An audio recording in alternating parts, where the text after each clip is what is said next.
The gavel hit wood. "Court is adjourned," the judge said, already half-turned from the bench. Dad squeezed my sister Tanya's hand like he'd just won something he hadn't paid for. I walked to the rail and set one envelope down. The clerk slid it to the judge. He glanced, stopped, and raised one eyebrow. "Bailiff," he said even. "Lock the doors. No one leaves." The room went quiet. Dad looked at the envelope, then at me, like both things were strangers. That's the part folks in Lancaster tell each other. The part before it is why it mattered. The first night back, I slept in my '09 Ford F-150 behind hocking feed and grain, key between my fingers the way the chaplain taught me. The lot smelled like corn and diesel. I cracked the window and watched the sky go from charcoal to pewter. At dawn, I washed up at the gas station sink and drank coffee that tasted like heat. I drove the long way to the farm because I didn't want to see it, and I did. The fields were shaved to stubble. The red barn leaned. A blue tarp snapped on the ridge. The porch step was still cracked. I found Dad at VFW Post 1380 over a bud and yesterday's sports page. The hall kept the old smoke in the wood. His cap said, "Korea." "Mornin' Ray," the bartender said. "Truck make it?" Dad asked without looking up. "Made it," I said. "Roof didn't." He grunted. "Taxes bit me. Mortgage, too." "I can help," I said. "Back pay a little disability night shift at the truck stop." He turned his head like thunder far off. "You do that," he said. "You save it, it's yours." I didn't answer quick. Joy spooks easy. I crossed to the recorder's office, where the floor wax smells like lemons, and the line moves the speed of paper. Misty Caldwell looked over her readers. "If he's really giving it to you, you want a warranty deed signed and notarized, and you want it recorded. Recordation gives notice to the world." "I'd settle for notice to Fairfield County," I said.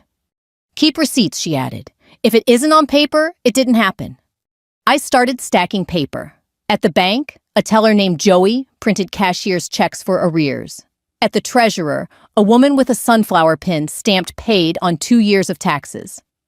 At Greeley's Hardware, I bought shingles and felt. Mr. Greeley told me to nail slow and straight.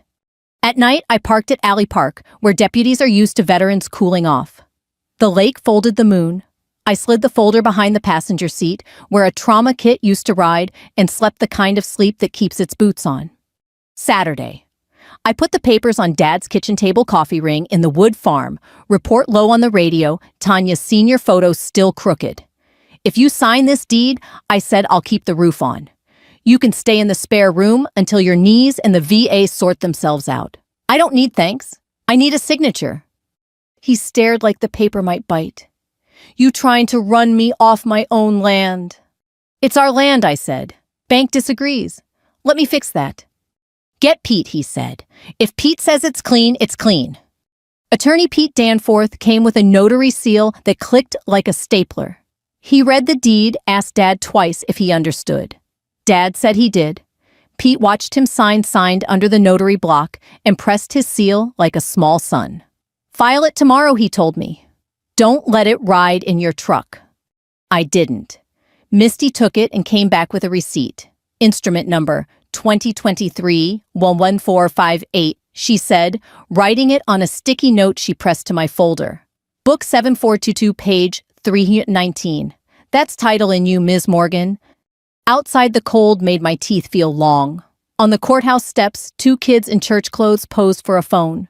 I tucked the folder under my arm and drove past Fields Flat as a held breath to the lane. That night, I hauled shingles up the warped ladder and set them along the ridge. The roof smelled like tar and trying. I heated chili on a camp stove and ate it with a plastic spoon, looking at stars I knew by their army names. On Sunday, I set the recorded deed on the VFW bar, not to brag, to be plain. Dad read the instrument number out loud, mouth moving like a man sounding out a hymn. "You did it," he said, a thin pride showing, then added, "Don't get cocky." "I won't," I said, "but I'll call a roofer." "You always were stubborn as a fence post," he said. The TV over his shoulder showed a courthouse somewhere else. "Courts for people who can't settle things," he muttered. Maybe. Or maybe court is where paper gets a voice. 2 days later, the rumor started that I'd tricked him. Tanya said it at a church potluck. Someone said it louder at the hardware store. By the time it reached the feed mill, I was a grifter with a DD-214. I kept my head down and my hands busy. I kept the folder where I could touch it. When I parked by the sycamore, the house looked the same, but the hinge on something had started to turn.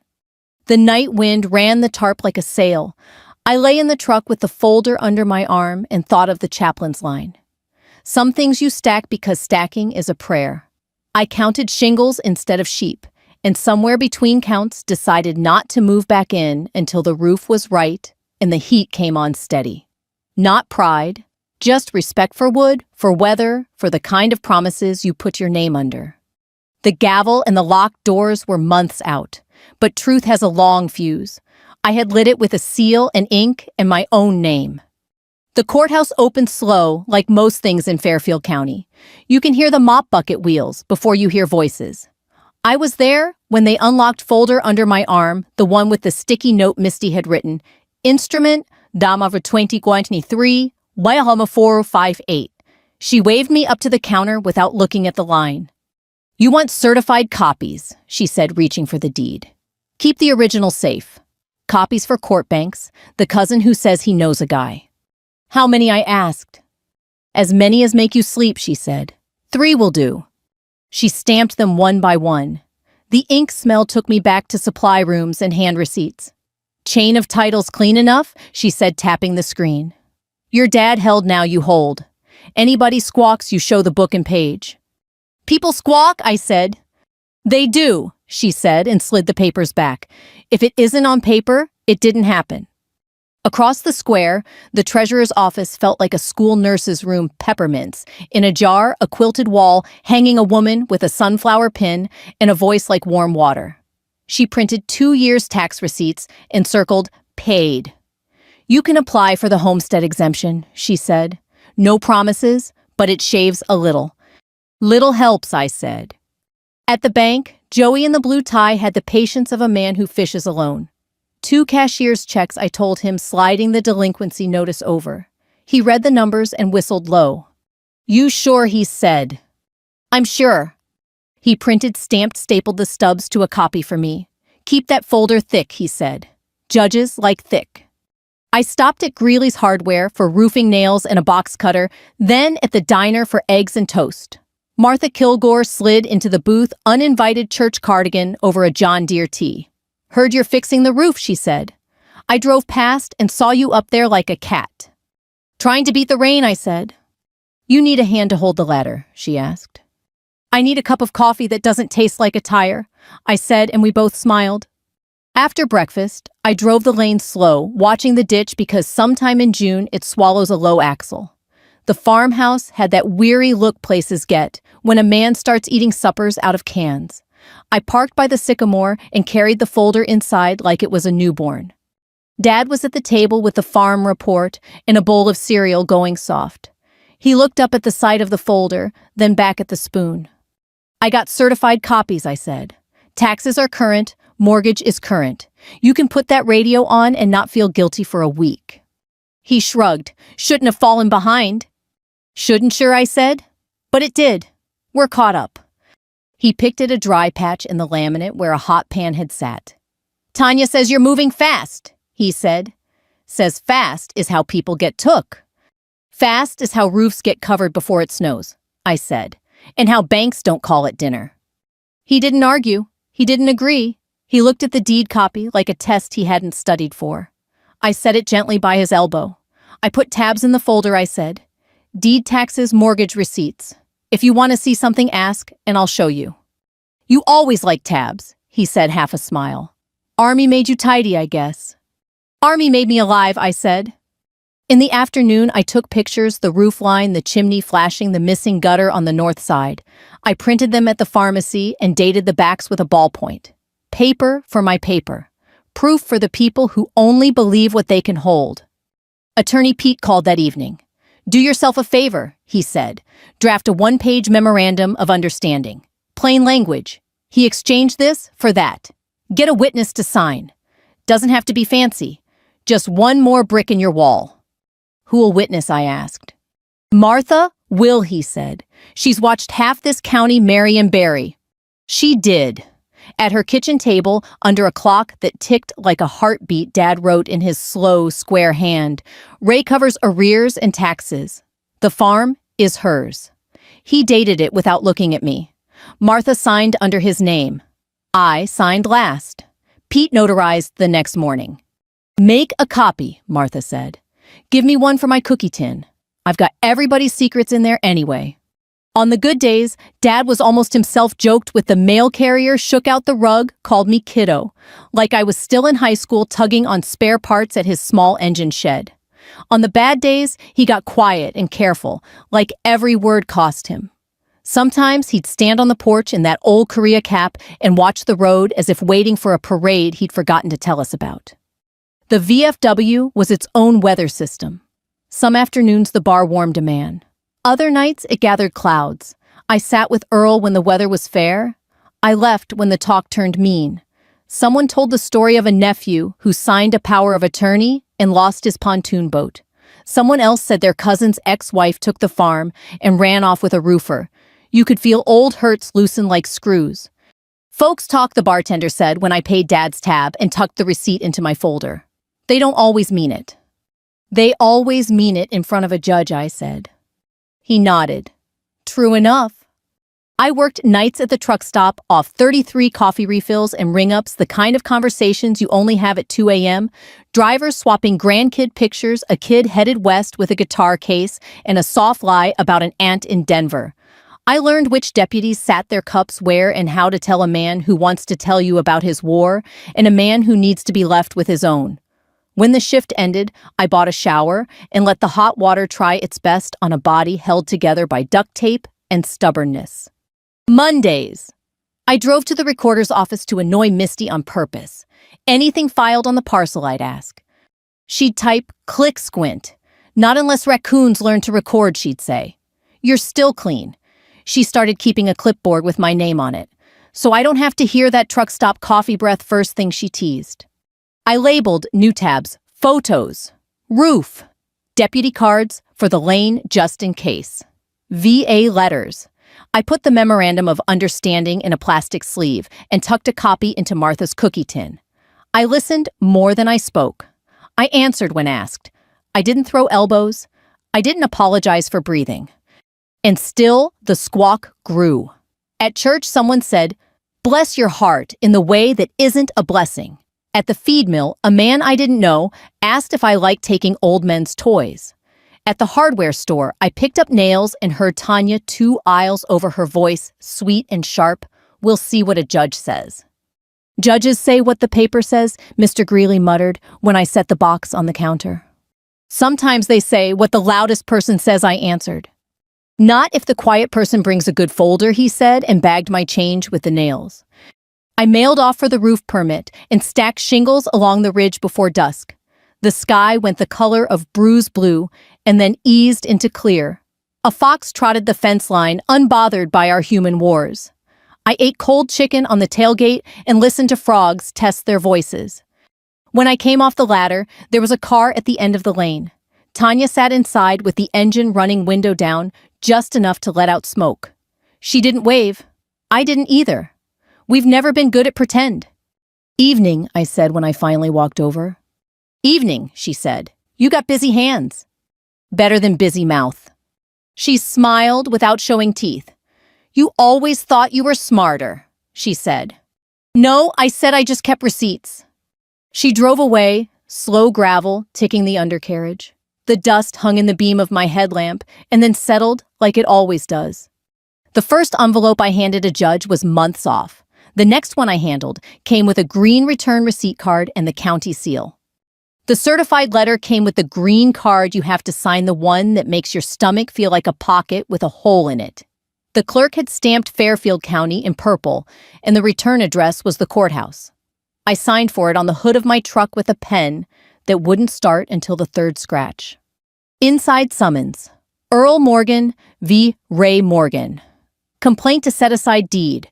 Words like undue influence, lack of consideration, incapacity.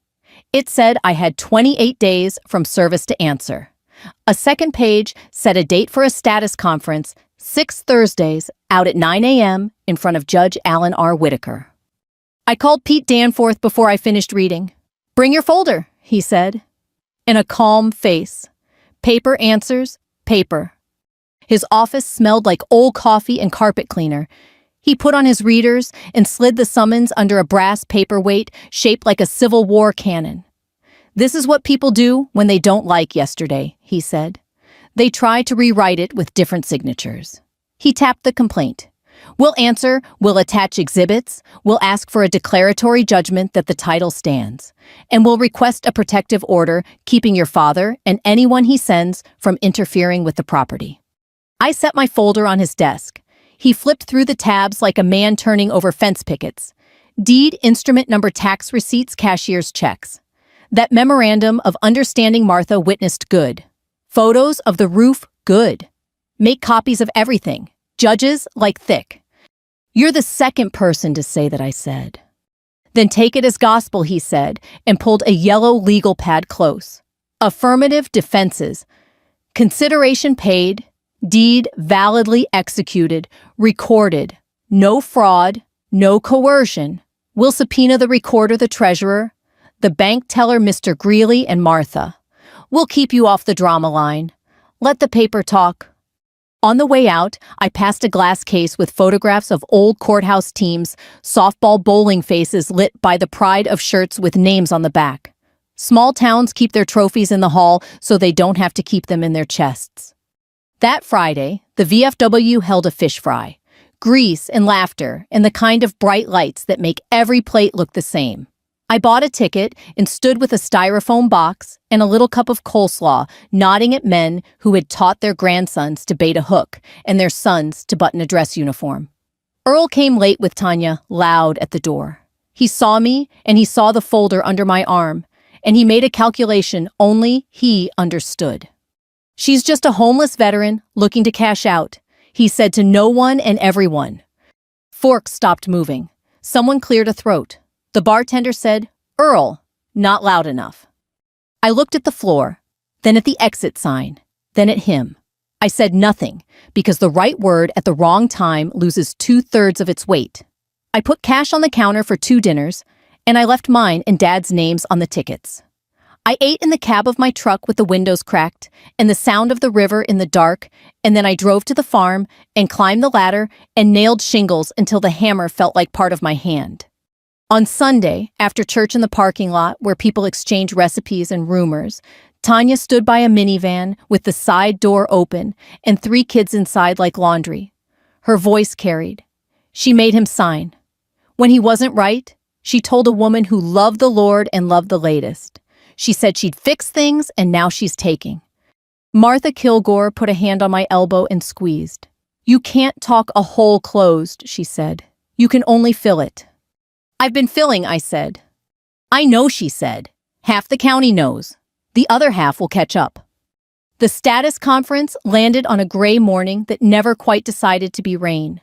The courthouse had the smell all courthouses have: old varnish floor wax and paper warmed by human hands. A bailiff I hadn't met yet. Mr. Lane pointed people to benches and taped a sign to a door: "No food or drink." His voice carried without effort. He'd been given that kind of voice by God or boot camp. The docket sheet was clipped to a board outside the courtroom. Morgan v. Morgan. It looked like a joke I'd seen before. Inside, lawyers made weather in little circles. Some wore suits that fit. Some didn't. Earl came in a sport coat that pulled at the shoulders and a tie that had seen the inside of glove boxes. Tanya's heels made a sound like trying too hard. Pete sat beside me and slid a copy of our answer and counterclaim across my knee. Exhibit A through Exhibit H marched in a neat column deed. Instrument number, tax receipts, bank stubs, memorandum, photos, a letter from the treasurer, a page from the recorder's index showing my name in black and white. Judge Whitaker entered with the confidence of a man who knows where his pen is. People stood. We sat at his nod. He scanned the top of the docket. "Good morning," he said. "We're here on Morgan versus Morgan case number." He read the number like a string of fence posts for a scheduling and status conference on plaintiff's petition to set aside a deed. Pete stood. Good morning, Your Honor. Peter Danforth for the defendant, Ms. Morgan. Earl's lawyer stood. He had a part in his hair, sharp enough to measure with. Good morning, Your Honor. Randall Pike for the plaintiff, Mr. Morgan. The judge looked over his glasses. I have the pleadings, he said. I see an answer and a counterclaim for declaratory relief with attached exhibits.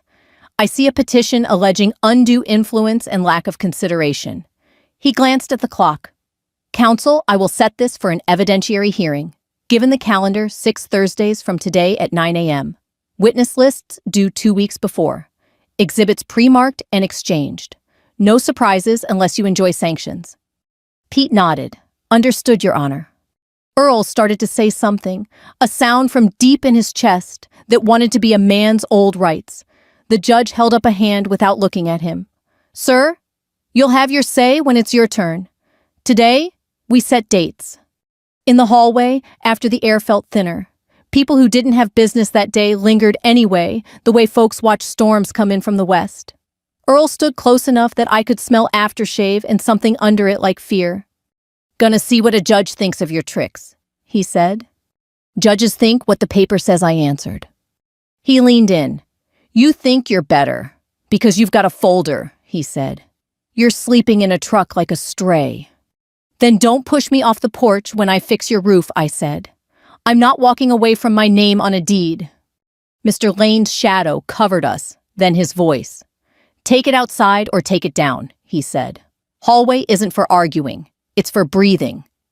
We were breathing, I said. Then do it quieter, he said and moved on. Pete touched my sleeve. Don't make me spend billable hours on hallway skirmishes, he said. Save your breath for the witness chair. Save your hands for the roof. We'll send subpoenas tomorrow. Recorder Treasurer Bank hardware owner Martha.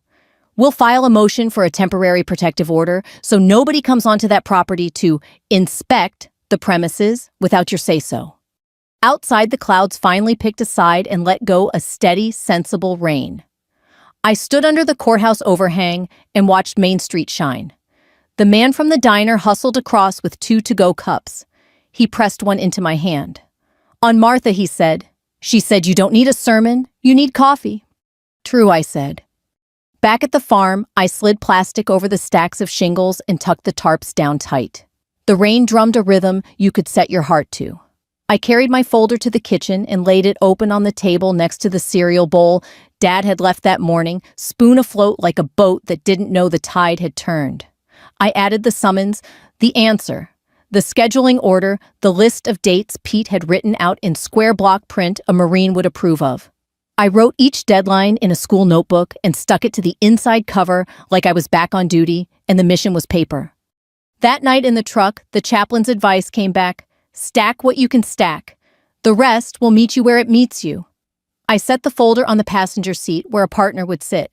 I watched the wipers push the rain aside and thought about the thing people call pride, and the other thing people confuse with it that is only keeping your word.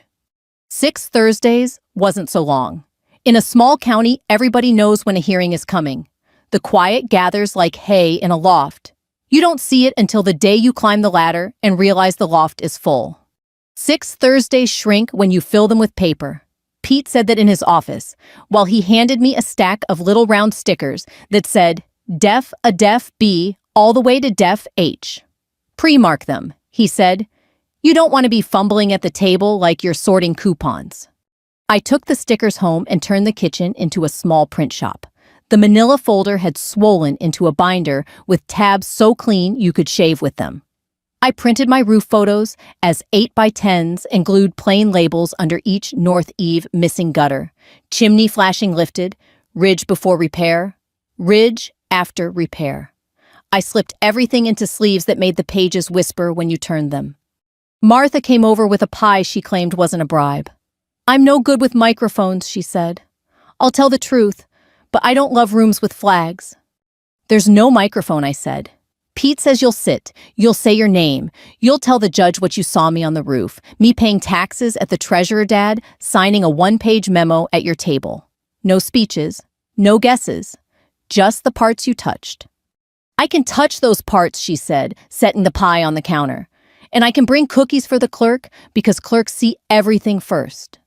At the recorder's office, Misty let me sit on the staff side while she rehearsed. State your name, I said. Misty Ann Caldwell, she answered, half amused. What do you do? I serve as deputy recorder for Fairfield County. I index and record deeds and other instruments affecting real property. Do you recognize this? I handed her a certified copy. She glanced at the instrument number 2023 11458 the way a grocer glances at a barcode he's rung 100 times. I do, she said. Warranty deed from Earl Morgan to Ray Morgan. Recorded May 18th, book 742, page 319, notarized by Peter Danforth. What does recording do? Gives notice to the world, she said, and tapped the seal. We both smiled. Don't say it like that on the stand, I said. Pete says judges don't like poetry. I'll say, it means the transfer is part of the public record available to anyone. At the bank, Joey printed duplicate stubs of the cashier's checks and slid a handwritten note across, paid to cure arrears loan. Ending 3017. He practiced saying his own name like he'd never said it out loud before. Your Honor, my name is Joseph Crane. I'm a teller at First County.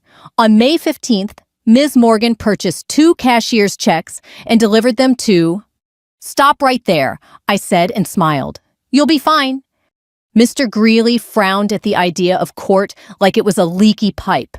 I'll tell the judge you bought shingles and nails and a ridge vent, he said, ringing up a handful of screws for a man behind me. I'll tell him you asked about flashing, and I told you not to cheap out. That's all I know. That's exactly enough, I said. 2 days later, a deputy in a brown uniform knocked on my truck window in the early morning blue and apologized for the startle.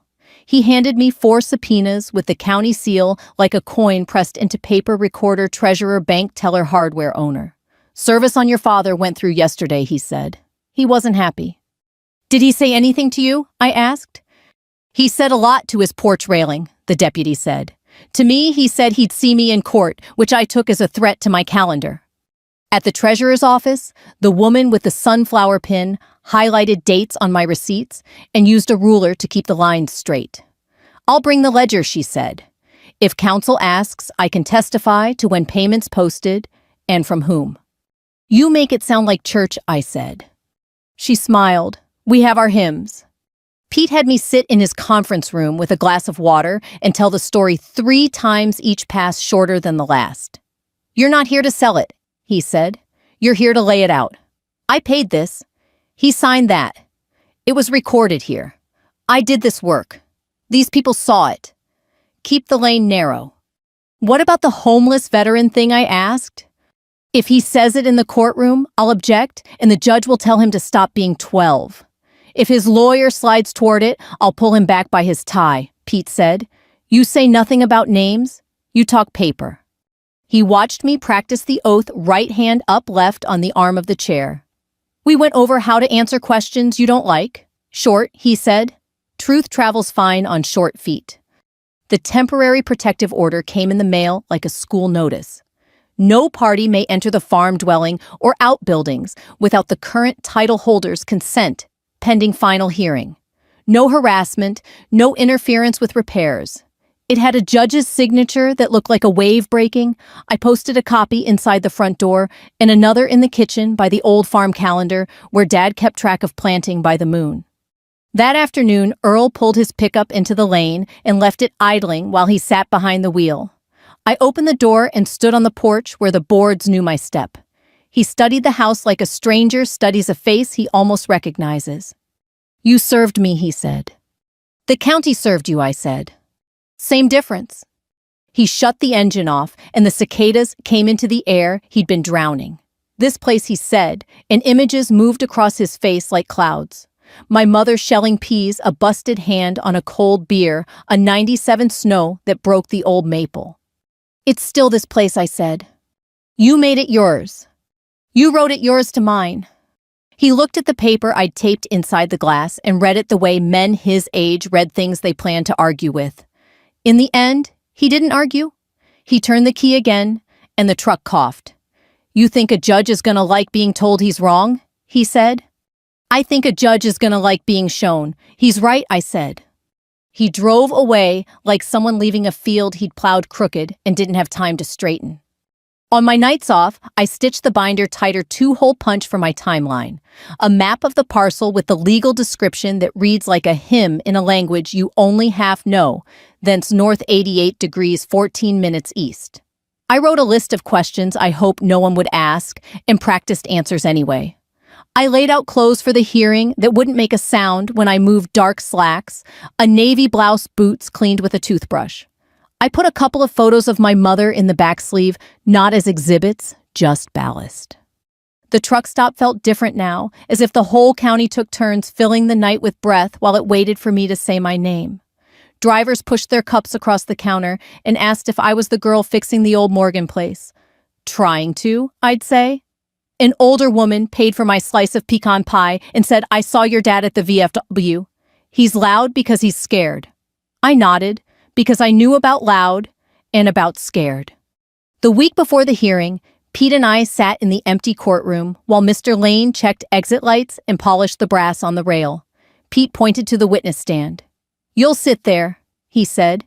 You'll speak up, you'll speak slow, and you'll look at the judge when you answer. When opposing counsel asks a question that isn't a question, you'll wait for me to object. If the judge says answer, you answer. If he says sustained, you sit in your quiet. Where do I put my hands? I asked. On your knees, he said. Keep them off your heart. Jury's notice. We don't have a jury, but the benches will be full of the same eyes. Mr. Lane caught my eye and nodded once. It felt like a benediction from a man who worships at the altar of order. On the way out, I pressed my palm flat to the wood of the double doors, scarred warm and older than anybody who walked through them that day. I thought of all the people who had stood where I was standing, each of them carrying their own folder, their own proof, their own small story that mattered, like a roof matters in November. The last Thursday ticked toward us. I slept with the binder on the passenger seat like it needed a seatbelt. In the morning, I woke before the sun and drank coffee that tasted like hope's bitter cousin. Somewhere a fox moved the fence line. Somewhere a judge capped a pen. Somewhere my father rehearsed what he was going to say to make yesterday different. I rehearsed saying my name. The courthouse smelled like oiled wood and raincoats. I got there early enough to hear Mr. Lane's keys before the first voice. Pete met me on the steps with a paper cup of coffee and a nod that said, both good morning and stay between the lines. My binder rode under my arm like a careful dog. Inside the benches filled the way, pews fill slow, polite, curious. VFW caps, a farm co-op jacket, Martha in her church cardigan, Misty with her hair pinned back like she was going to a school picture. Joey from the bank tugged at his tie as if it had opinions. The treasurer's sunflower pin shone like a small sun. Call case, Mr. Lane said, voice easy as a bell. Morgan versus Morgan, the clerk answered, and we stood when Judge Whitaker came and settled when he told us to. Good morning, he said, and made it sound like a standard that must be met. We're here on plaintiff's petition to set aside a recorded deed. Counsel appearances. Peter Danforth for the defendant, Ms. Morgan Pete said. Randall Pike. For the plaintiff, Mr. Morgan. The other lawyer said part in his hair sharp enough to cut line. No opening statements, the judge said. We'll take the evidence. Then I'll hear brief argument if necessary. Plaintiff bears the burden. Mr. Pike. Pike started with Earl. Dad took the stand like a man stepping onto a porch he built himself. He raised his right hand for the oath and his left fisted on his thigh as if to anchor him to something that wouldn't move. Mr. Morgan Pike said, did you sign a deed transferring your farm to your daughter? I did, Dad said, looking at Pike and not at me. Why? She said she'd fix things. I wasn't myself. I'd been weak. Weak, how? Pike asked. Earl's eyes flicked to Tanya on the bench and then to the flag. Drinking some, he said. And worry. I didn't understand papers. Pike nodded like a doctor confirming a flu. Did she pressure you? She put papers in front of me, Dad said. Said sign. Did she pay you anything of value? Pike asked, landing on consideration, like a man stepping on a dock. Dad hesitated half a breath too long. She said she'd pay taxes, he said finally. I don't know what all she paid. No further questions, Pike said, letting the hesitation hang like laundry. Pete stood. Mr. Morgan, he said gentle, as weather. Do you remember meeting at your kitchen table with your daughter? Yes. Do you remember Attorney Danforth, me coming to your house with a notary seal and reading the deed aloud to you? Dad's jaw worked. I remember. Do you remember me asking if you understood that by signing, you were transferring the farm to your daughter? I remember. Did anyone force your hand onto that pen? No, he said. Thank you, Pete said. That's all for now? Misty went next. She sat straight hands, folded oath taken like a promise she'd made before. State your name, Pete said. Misty Ann Caldwell, Deputy Recorder, Fairfield County. Do you recognize defendant's exhibit? Pete held up a certified copy of the deed with Def A smiling in its corner. I do. Warranty deed from Earl Morgan to Ray Morgan. Instrument number 2023 by 458, Book 7 and 42, page 319. Recorded May 18th at 3:14 p.m. Notarized by Peter Danforth. What does recording do? Pete asked. It makes the transfer part of the public record, she said. Puts anyone who checks on notice that title changed. Pike tried his hand. Ms. Caldwell, do you have any personal knowledge of Mr. Morgan's mental state on May 18th? No, she said. Do you know if Ms. Morgan pressured her father? No, she said. So you can't tell the court whether this deed was fair. I can tell the court it was recorded, she said, mild as milk. Thank you, Pike said, annoyed at a door that only opens one way. Joey from the bank came with fresh shaved nerves. Joseph Crane, he said, teller at First County. On May 15th, Ms. Morgan purchased 2 cashier's checks numbers 77-3 and 7714 in amounts that matched the arrears on loan ending 3017. Our records show those checks posted against that mortgage the same day. Paid by whom? Pete asked. By Ms. Morgan, Joey said. I watched her sign the payment slips. Pike stood too quick. Mr. Crane, do you know why Ms. Morgan paid? No, Joey said. I know that she did. The treasurer took the stand and turned the courtroom into a ledger that breathed. Real estate tax for parcel 033 Condo E7 paid current as of June 1st, she said. Receipts here. She tapped neatly highlighted lines. Payer of record, Ray Morgan. Mr. Greeley frowned at the oath like it didn't fit, but wore it anyway. I own Greeley's Hardware, he said. Sold Ms. Morgan shingles, nails, ridge vent felt. She asked about flashing. I told her don't cheap out. Saw her truck go by heavy more than once. That's all I know. That's enough, Pete said, and meant it. Martha sat like a woman at a potluck, polite and ready to pass whatever the court needed. Name's Martha Kilgore, she said. I've lived on County Road 9 all my born days. I saw Ray on that roof 3 Saturdays in a row. I stood under the ladder and handed up shingles. I watched Earl sign a 1-page agreement at my table that said, Ray covers arrears and taxes. The farm is hers. I signed as a witness. Pike rose, eyes bright at the word agreement. Miss Kilgore, are you a lawyer? No. Did you advise Mr. Morgan? I poured coffee, she said. The benches chuckled once before Mr. Lane's look put the chuckle away. Pike changed tack. Isn't it true you favor Miss Morgan? I favor roofs that don't leak, she said. She's the one up there with the hammer. Pete put me on last. The witness chair was just a chair, but it held a different weight. I took the oath and said my name and spelled it because that's what you do when your name matters. Ms. Morgan, Pete said, did you coerce your father into signing a deed? No, I said. Did you pay anything of value in exchange? I paid the mortgage arrears and 2 years of back taxes, I said. I paid for materials and began repairs. Why did you record the deed? So no one could say later it didn't happen, I said. So the record would match the truth. Pike stood with a rustle of good fabric. Miss Morgan, he said, where do you sleep? In my truck, I said. He turned to the judge as if he'd opened a trap. Your Honor, the defendant calls herself a homeless veteran. She doesn't even live. Mr. Pike, the judge said, quiet steel, you will ask questions about the deed and consideration. You will not label this witness. Pike swallowed. Do you live at the farm? I work there every day. I'm not at my job, I said. I'll move in when the roof is right and the heat is steady. I promised the house I'd respect it. Pike frowned. Promised the house. Wood remembers, I said. It's a thing I learned. No further questions, he said, like he was closing a book he didn't like. Pete handed up our exhibits one at a time. The labels put them in the judge's hands, like steps you can't miss. Deed, instrument number, receipts, photos, memorandum. He flipped made marks, flipped back his pen, ticking softly in the quiet. Counsel, he said finally, arguments. Pike stood, tried to weave undue influence out of air in old hurt. He talked about daughters and fathers, about moments of weakness, about the danger of paperwork and kitchen light.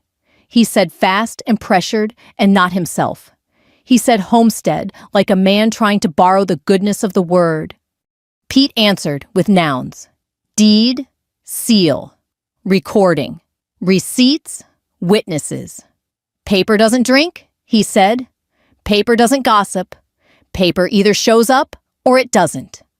The judge looked down for a long few breaths at our small history laid flat before him. I could hear the clock.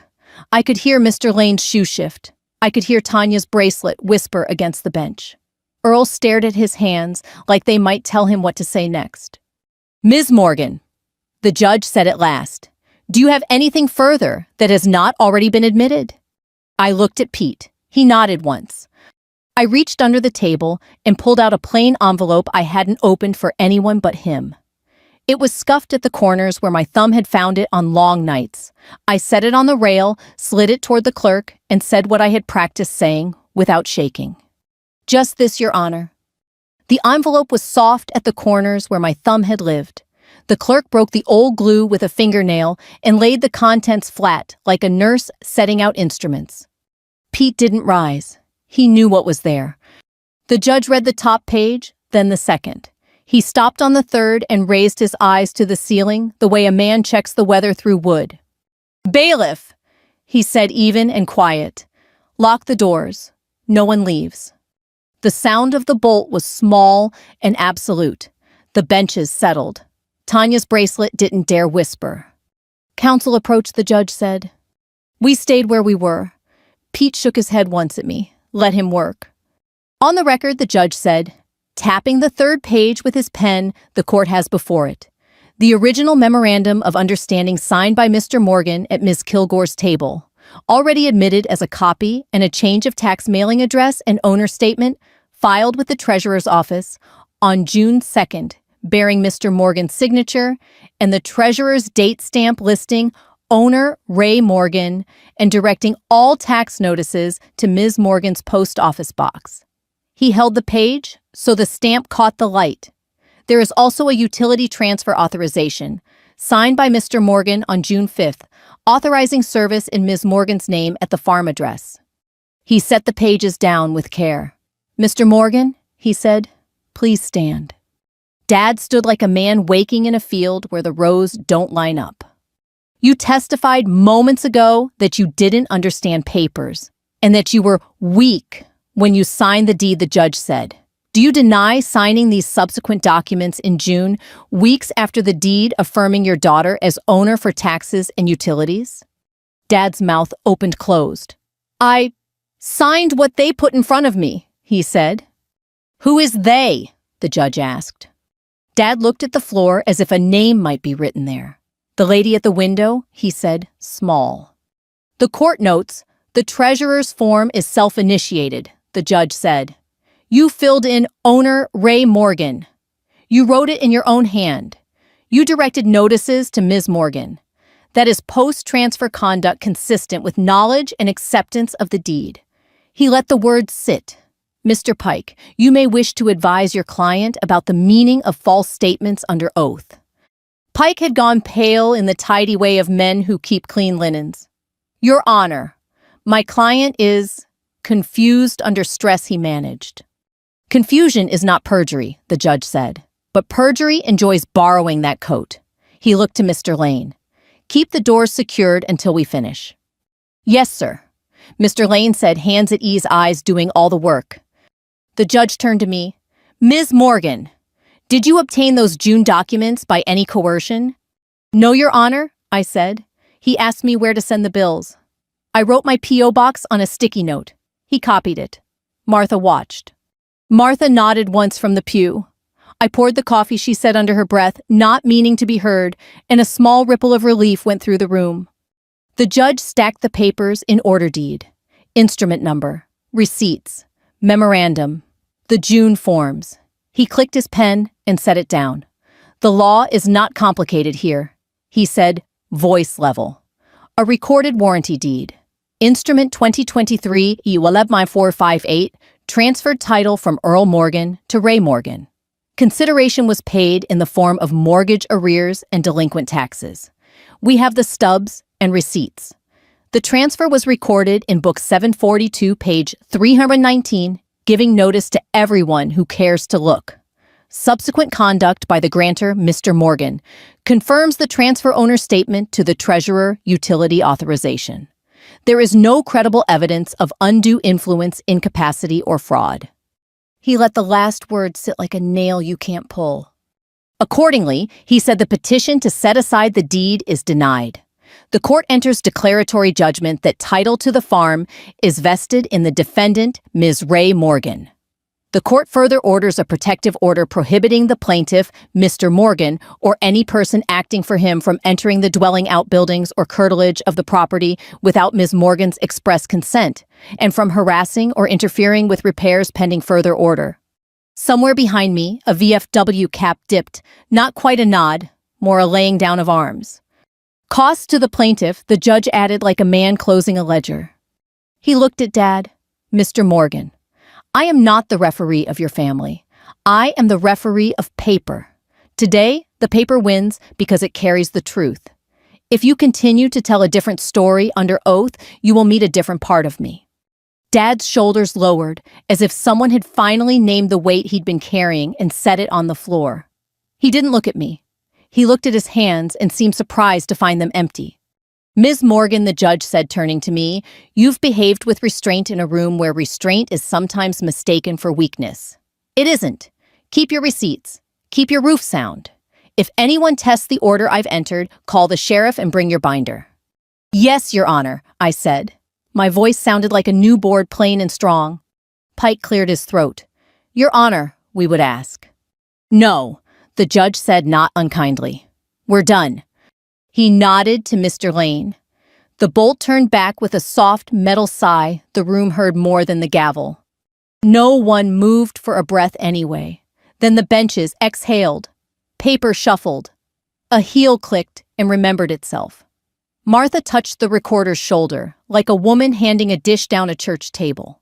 Joey's tie finally let go of his throat. The sunflower pin caught the fluorescent light and threw it back as if to say, "We send the bills where they belong." Tanya stood and smoothed her skirt the way people do when they've run out of words that work. Her eyes went to mine, and then away. For a second, she looked like the girl in the crooked senior photo hair, sprayed and hopeful, before she learned the trick of sharpening a sentence until it cuts her own tongue. Dad didn't move. He sat while the room emptied halfway, and then looked up at me, the way a field looks at the weather, wary, resigned, still proud in the way land is proud. "I was trying to keep a thing I thought I'd earned," he said, the words coming like freight that has to stop at every crossing. "You did earn it," I said. "Then you wrote it down. Then I carried it." He nodded once. It wasn't surrender. It wasn't forgiveness. It was the space where either might one day take a chair. Outside, the rain had rinsed Main Street clean. People talked low in little knots under umbrellas. A VFW buddy of Dad's touched the bill of his cap to me and then to him, the way men tip their hats to storms and survivors. Pete came down the steps with his file, like a man stepping off a job done right. "You kept your lane?" he said. "That's harder than it looks." "Paper wins," I said. "Paper that shows up," he said. We stood there a second in the thin sun.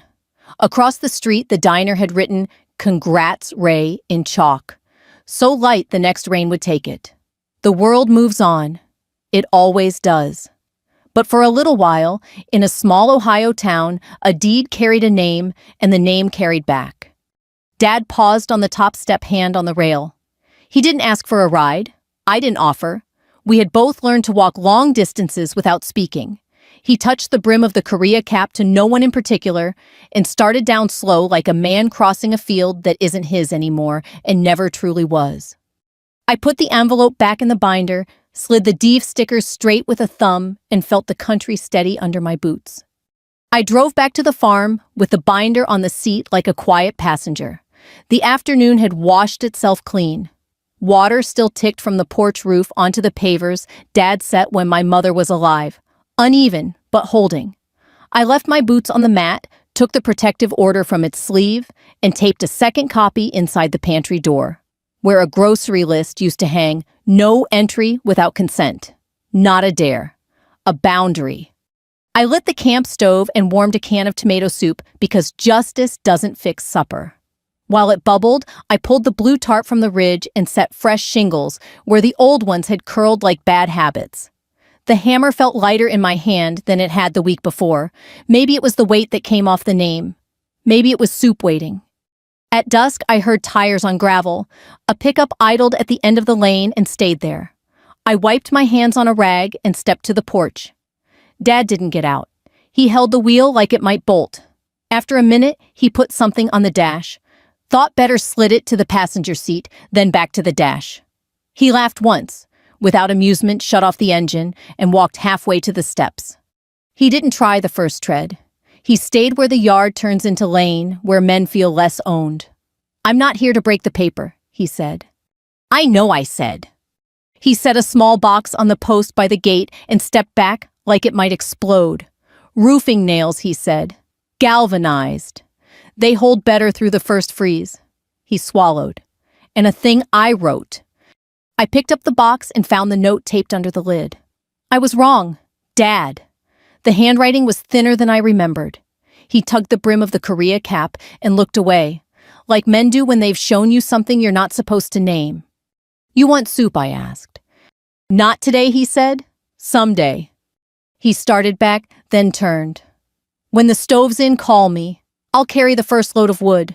That's not me breaking paper. That's me acting right." "I'll call," I said. We don't hurry at forgiveness out here. We let it walk beside us until we notice we're keeping pace. Next morning, I drove to the County Veterans Service Office, a low brick building that smells like coffee and photocopies. A man named Harold with a haircut that survived 3 wars pointed to forms and spoke in sentences without ornaments. "There's a small grant for critical home repairs," he said. "Roof qualifies. Veteran-owned property qualifies. Deed shows you hold title. We'll need 3 bids and a photo of that ridge." "I brought 4, I said, sliding photos from the binder like cards from a clean deck. He nodded once. "You folks who keep paper make my day easy," he said, and shook my hand like a man closing a gate. "We'll call when the check's cut to the contractor, not you." At Greeley's Hardware, I bought stovepipe and a used juddel. Someone's son-in-law had traded for a pellet thing he saw on TV. Mr. Greeley refused my money for the elbows and screws. "Consider it an unadvertised special for people who keep roofs," he said. He loaded the stove with me, both of us breathing loud. "Tell me if you need a second set of hands," he added, which in our language is the same as saying, "I like the way you're doing this." Martha came with bread in one hand and a level in the other. We set the stove on fire, bricks plumbed the stack, and watched the first smoke find its line. "Draws good," she said. "Better than my cousin's bad marriage."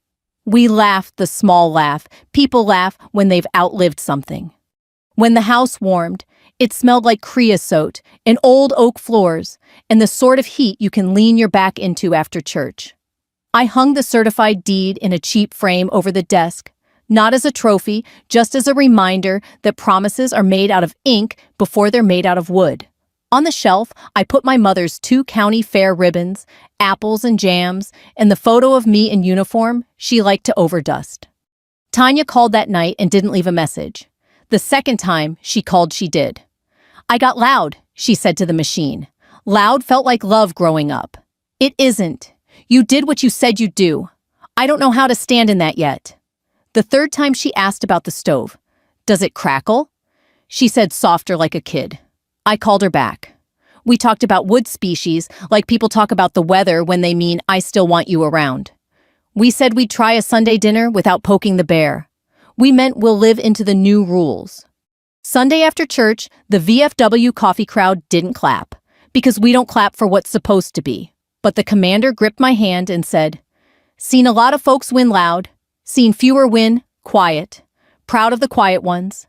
The diner put an extra pat of butter on my pancakes like a secret medal.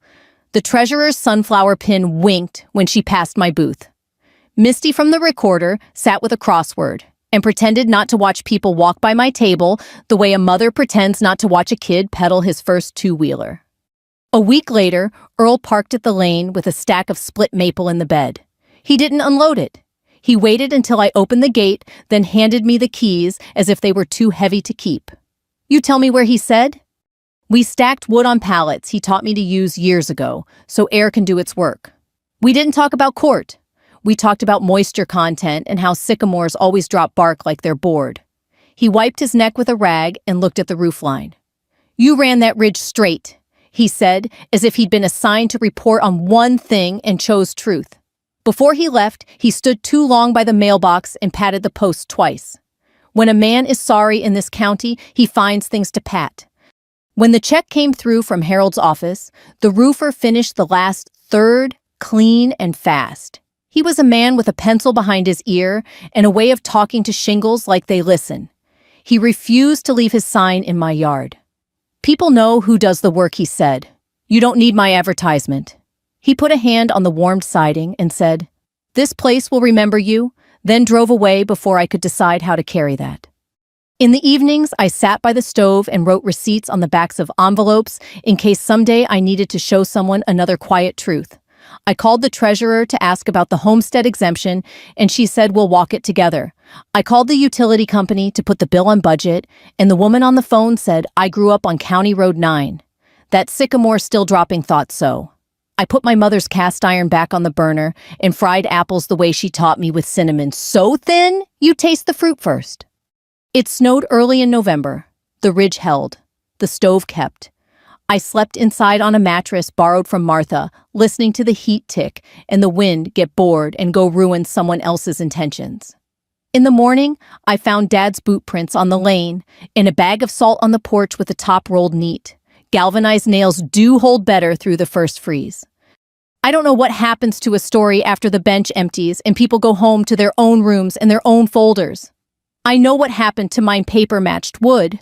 Wood matched sky. Sky did what sky does and changed anyway. Respect, it turns out, isn't loud. It's showing up with your name spelled right and your hands doing the thing you promised. If you're listening to this and you've got your own folder, literal or not, here's what I learned in a small county that keeps its trophies in the hall. Stack what you can stack. Keep your receipts. Speak short. Let the quiet carry some of the weight. And if this story felt like something true, you've seen or needed, share it with someone who might sleep better, knowing paper can still win. If you want more plain-spoken stories like this about roofs' names and the kind of justice that sounds like a bolt finding home, stick around with us. The rifle wouldn't speak when it had to. The rope line bowed, signs bobbing a chant rolling like thunder under a tin roof. Major Haskell barked, "Keep the senator safe," and 3 deputies spread their arms like door frames. A young guardsman brought the M16A4 high blank adapter screwed on tight, and the bolt stalled open with a spent case snarling the ejection port, a stovepipe at the worst second. My father's voice cut clean through the noise. "She'll only make it worse." I didn't answer him. I stepped into the pocket the crowd had left. Around fear dropped, the magazine. Locked, the bolt, thumbed the case free, racked, tapped the forward assist, muzzle.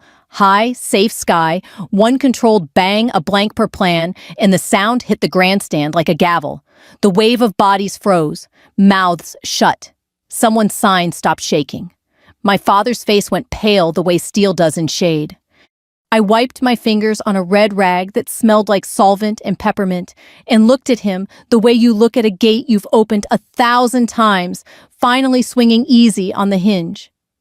A week earlier, Lancaster wore the same march it always does. Wet cardboard smell. Kroger lot shining like a pond, my old F-150's dash cracked into the shape of counties. I took my usual booth at Bob Evans. Phyllis poured coffee like she trusted gravity. Set down eggs, asked how drill went. Same book, I said. New pages. Dad's shop sits back from Route 33, a cinder block box, the color of chewed gum, Lawson Auto and Locksmith Est. 79. Inside pegboard key. Blanks jars of bolts, a radio that believes in classic rock, and my father, Earl Lawson, wiping a crescent wrench with the red rag he's been training to be a flag his whole life. He calls lists paperwork and paperwork excuses, and he loves me like a problem he knows he can fix if I'd quit moving. I hear politics are coming to the fair, he said, without hello. Senator Whitaker town hall cameras. Sheriff Decker asked the guard for help, I said. Crowd management, first aid tents, and a stop sound if we need to settle things without anybody pushing. Stop sound, he repeated the way some men pronounce a new tool like it's a trick. What you know about crowds? Same as engines, I said. They calm down when the steps are right. He squinted. Crowds need men who can stand tall, not notebooks. I let that one land and die. Arguing is a leak you never fix. At the courthouse basement, 2 days later, the planning table held a county's worth of worry paper maps with highlighter arteries, ingress arrows, med tent, water station, PAQs. A lonely box of church cookies with a handwritten "Take 2" sign. Sheriff Decker, thick-shouldered and careful, tapped the map with a pencil. We build lanes and we keep lanes, he said. If chant turns shove, we buy time without breaking bones. Major John Haskell wore his field jacket like he'd never taken it off. He nodded at me. Lawson's our small arms brain, he told the room. Armorer, safety instructor. Public event means blanks only. If we need a signal to freeze motion, we use one controlled blank muzzle. High backdrop confirmed on my say-so. No cowboy stuff. I checked adapters, spare blank magazines, a harmless blue gun for demonstrations, and the little roll of bright tape I used to mark who's done a safety brief. I wrote, "Stop sound 1 blank on command" on the whiteboard, because rooms remember better when ink helps. VFW Commander Ruth McCready stuck her head in coffee in one hand, a stack of thank you veterans stickers in the other. I've seen folks listen to 1 good bang more than 10 good sermons, she said. Make it count. Back at the shop that afternoon, I changed the latch on Mrs. Pennington's church van, while Dad explained to no one in particular how politics worked when men had spines. You going to stand there with a clipboard and save a senator? He asked. Stand there with a plan, I said. And tools. What tools save a crowd, he said. Hands that don't shake, I said, and a blank when a blank says stop. He shook his head like the word blank offended physics. Paper bullets, he muttered, and put the wrench down hard enough to make the socket tray complain. Hollis. My old mentor called that night from his porch crickets a ball game low. Got your note, he said. Public guns make private mistakes. You name the jam and the fix before your boot hits gravel. Stovepipe double feed failure to extract. Immediate action first. If it needs remedial, do it like the book is watching. The book's always watching, I said. The book's got on a range, he said, and I could hear his smile. You keeping your rag peppermint now.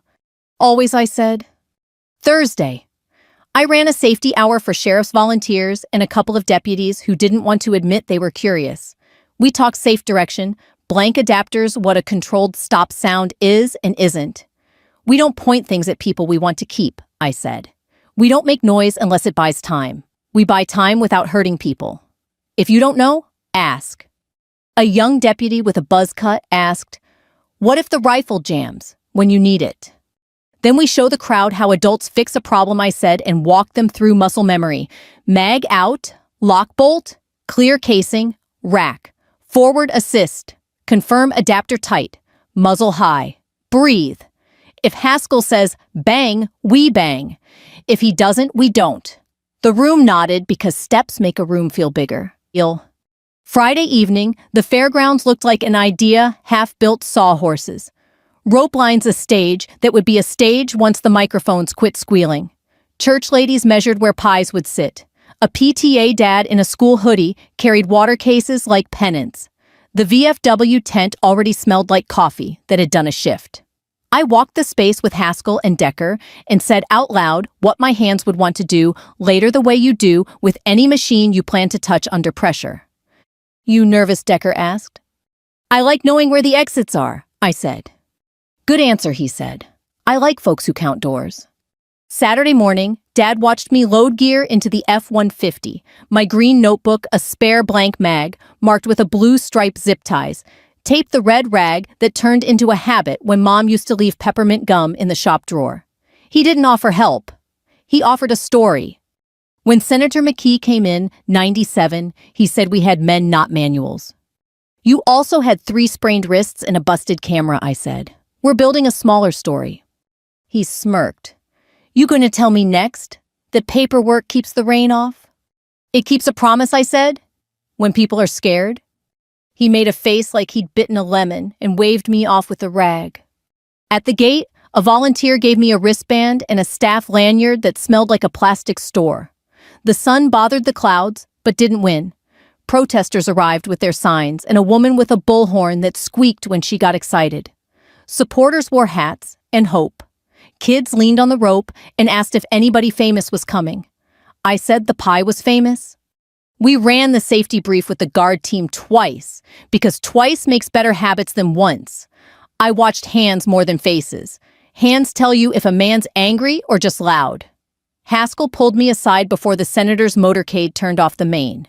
"If it goes sideways," he said, "I'll call the shot. If a rifle hiccups, fix what you can see and don't make it theater." "Not my style," I said. He smiled. "I know." The first chant hit like weather. The rope line bowed. Deputies did the door frame thing. A young specialist brought the M16A4 high to execute the plan we had written on the whiteboard and practiced with blanks and tape and quiet.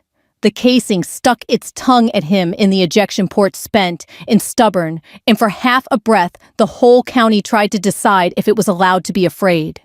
I heard my father's voice rise, clean and hot. "She'll only make it worse." I stepped forward anyway. People think the big moment makes you. It doesn't. The little ones do the ones no one films. The guard taught me that on cold ranges, where breath shows, and in motor pools that smell like oil and old promises. I didn't wake up calm with a crowd in my ears. I learned it a piece at a time from men and women who made me write things down, even when I thought I'd remember. We drilled at Ravenna in January once. The wind came straight out of a bad idea and pushed through our coats like we'd left doors open. Sergeant Hollis stood with his thumb in a pocket and said the line he always said, "The book doesn't care if you're tired." Then he made us do the dull work checks before anything fun. People think the work is the bang. It isn't. The work is the part that keeps the bang honest. Out there, I learned the names of mistakes so I wouldn't hide them in generalities. Stoppages weren't it jammed. They were what they were, and your hands learned to tell the difference. Not to be a hero, to be safe. We treated every barrel like it loved gravity more than people. We kept muzzles where the world could forgive us just in case. Hollis had that scar over his eyebrow, a white tilled row on tanned dirt. He never told the story. "You don't have to make your own scars," he'd say, tapping my notebook. "You can rent mine." He meant, read the log, learn, before the lesson costs skin. Back home, I put those habits in places where folks think you can wing it. I run my green notebook like a cook runs a recipe card. When a deputy asked last year why I over-explained blanks at a fall festival, I held up a sheet with 3 boxes drawn in thick pen, safe direction command stop sound. He laughed, then stopped when a kid ducked under the rope to touch what he shouldn't. After he asked for a copy of the boxes, people make fun of the plan until the plan is the only calm voice left. Dad never liked the notebook. He likes feel grease under nails, a crescent wrench, turning a stubborn bolt a door that opens because a man leaned his shoulder into it. We speak different dialects of the same language. He taught me to listen to engines with the radio off. The guard taught me to prove what I heard. I live in the overlap. 2 days after the courthouse meeting, I ran another safety hour in the high school gym for volunteers with staff lanyards and nervous smiles. We used blue guns and orange chamber flags because props settle stomachs. This is public, I said. Public means we do our thinking out loud. Safe direction is boring good. Boring is how you go home. They nodded and asked good, ordinary questions. Where do we stand? What if someone shouts fire when there isn't one who calls it off? We put tape on the floor and made lanes you could see. People calm down when tape tells them where to put their feet. After the session, Sheriff Decker stacked cones with me. Your dad came by the office, he said, like the weather report. Let me guess, I said. He offered opinions. He offered history, Decker said kindly. Said in '97 they handled a visit with spit and a prayer. They also cracked a man's wrist by accident, I said. I was 12. He told that part like the weather, too. Decker scratched his jaw. We're aiming lower this time. Lower is good. That night at Lawson Auto, I caught a whiff of burnt coffee and found the pot had given up. Dad was cutting a new key for a farm guy with a hat that had seen every rain since Reagan. The grinder whined. Brass filings glittered on the bench like cheap confetti. Dad handed the man a key and a story about how the county used to run on handshakes. The man pocketed the key and gave me a quick side smile on the way out, like he knew a daughter's patience when he saw it.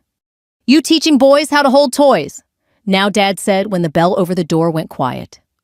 Teaching grown-ups how not to point things at people, I said. You want coffee that doesn't taste like a tire. Coffee's coffee, he said, and lifted the pot in challenge before setting it down with a face. Maybe. I washed the carafe and rebuilt the filter basket, because paper clogs make the whole day taste wrong. He watched like I was overcomplicating water and heat. You army types don't know when to stop fixing, he said. We know when to start, I said, and he snorted, like the word start offended him. He wiped his crescent wrench with the red rag. Crowds want a man up front, he said. Someone who looks like he's ready to shove back if he has to. Crowds want a plan, I said. In gentle hands. He set the wrench down harder than he meant to, and the tray chimed. You going to keep telling me gentle fixes, riots? I'm going to keep telling you a good plan keeps us from needing a shove, I said. He shook his head, but he didn't have a new line.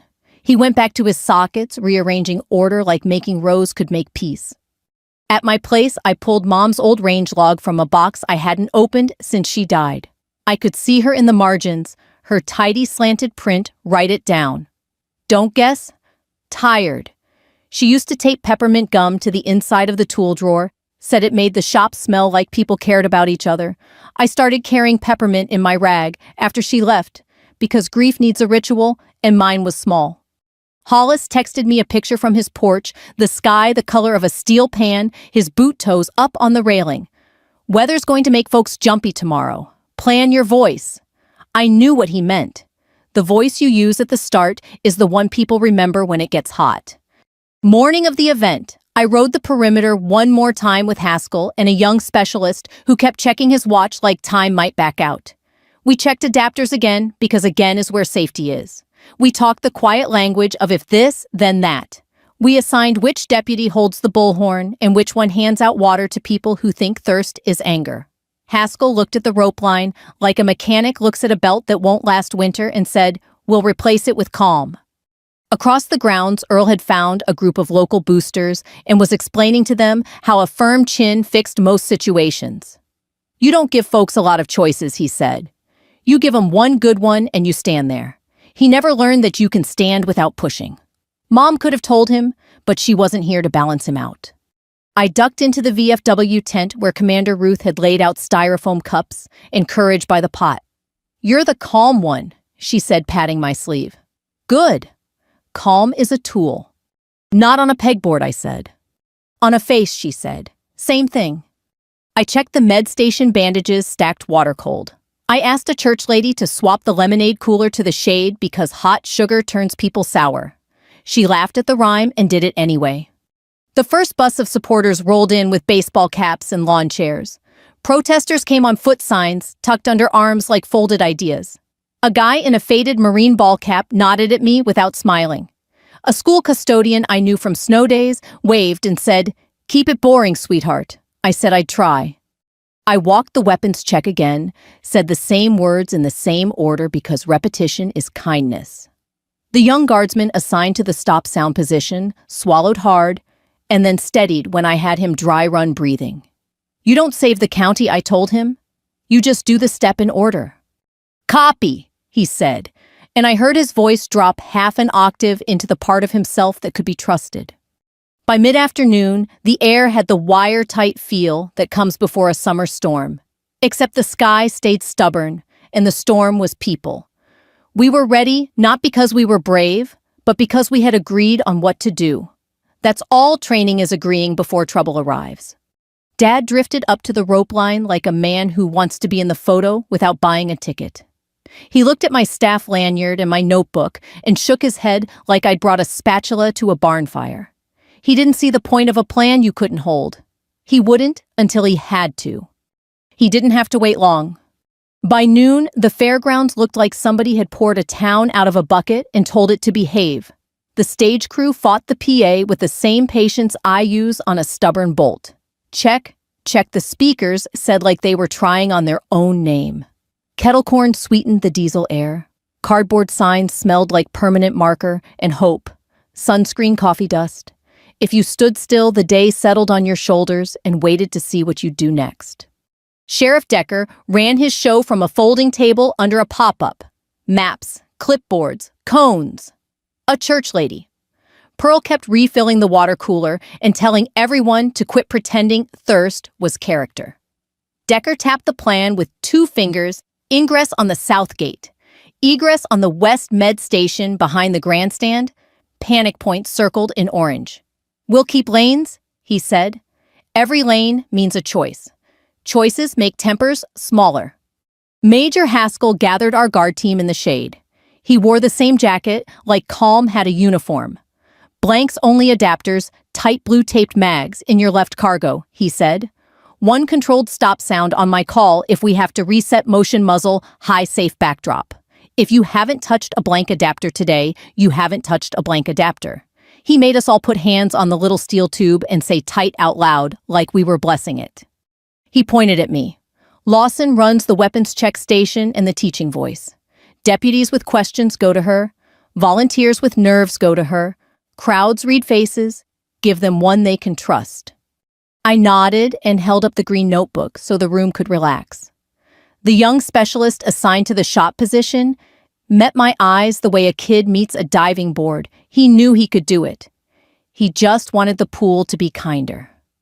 Breathe, I said. You're not saving the county. You're doing a step. The town arrived by the pickup truck and the stroller. PTA moms in school colors, VFW guys in ball caps with ship names stitched above the brim. A retired mill worker in a faded flannel told me the mill might reopen, then shook his head at his own sentence. Protesters came with their kids, and their lines practiced just enough to sound like truth. Someone tested a bullhorn that squeaked like a toy mouse. The grandstand creaked as folks chose seats the way they choose church pews, habit first. Pearl handed me a cup of water and a warning. You can feel it, can't you? She said, like a thunderstorm that changed its mind. Storms don't ask, I said. Crowds don't either, she said, but they'll listen if you feed them and point. I taped 2 pieces of bright gaffer tape at my feet where I wanted deputies to stand during noise. One labeled bullhorn, 1 water, because people who are told where to go there faster. We walked the what if the rope sags, hands to posts. If a kid slips under, kneel and smile, palms up. If somebody starts a chant with teeth in it, the bullhorn starts a song we pick to be boring and bouncy. Take me out to the ball game. Songs turn corners better than arguments. Past the rope, Dad had somehow acquired a volunteer lanyard and a cluster of men who treat Saturdays like meetings they didn't have to schedule. He carried the red rag like a rank badge. Back in '97, he was telling a banker, I recognized we didn't have plastic ropes and committees. We had 3 men up front and a message, mind yourself. He tilted his chin toward me like I was the weather you check and then complain about. Now it's notebooks and girls with whistles. Commander Ruth from the VFW, neat as a pin and twice as sharp, planted herself beside him with 2 styrofoam cups and the kind of smile that had gotten 1,000 teenagers to pick up litter after Memorial Day. "You try the coffee yet, Earl?" she asked. "It'll put hair on your pride." He harumphed. She winked at me when he wasn't looking. Sheriff Decker stopped by to check our radio checks. Channel 3 is, "Everyone come here." Channel 4 is, "Everyone else go there." He said, not joking. "If someone yells fire, we call it smoke, so we don't grow it with our mouths." He leaned closer. "What's the stop sound phrase today if we need it? I don't want to say shoot on a hot mic." "Freeze the line, 1 pop heads high," I said. "Then you on the bullhorn, hold, breathe, back away to the tape." Then Pearl hands out water, like it's communion. He grinned. "I like a layered plan. Makes fools trip on the lace."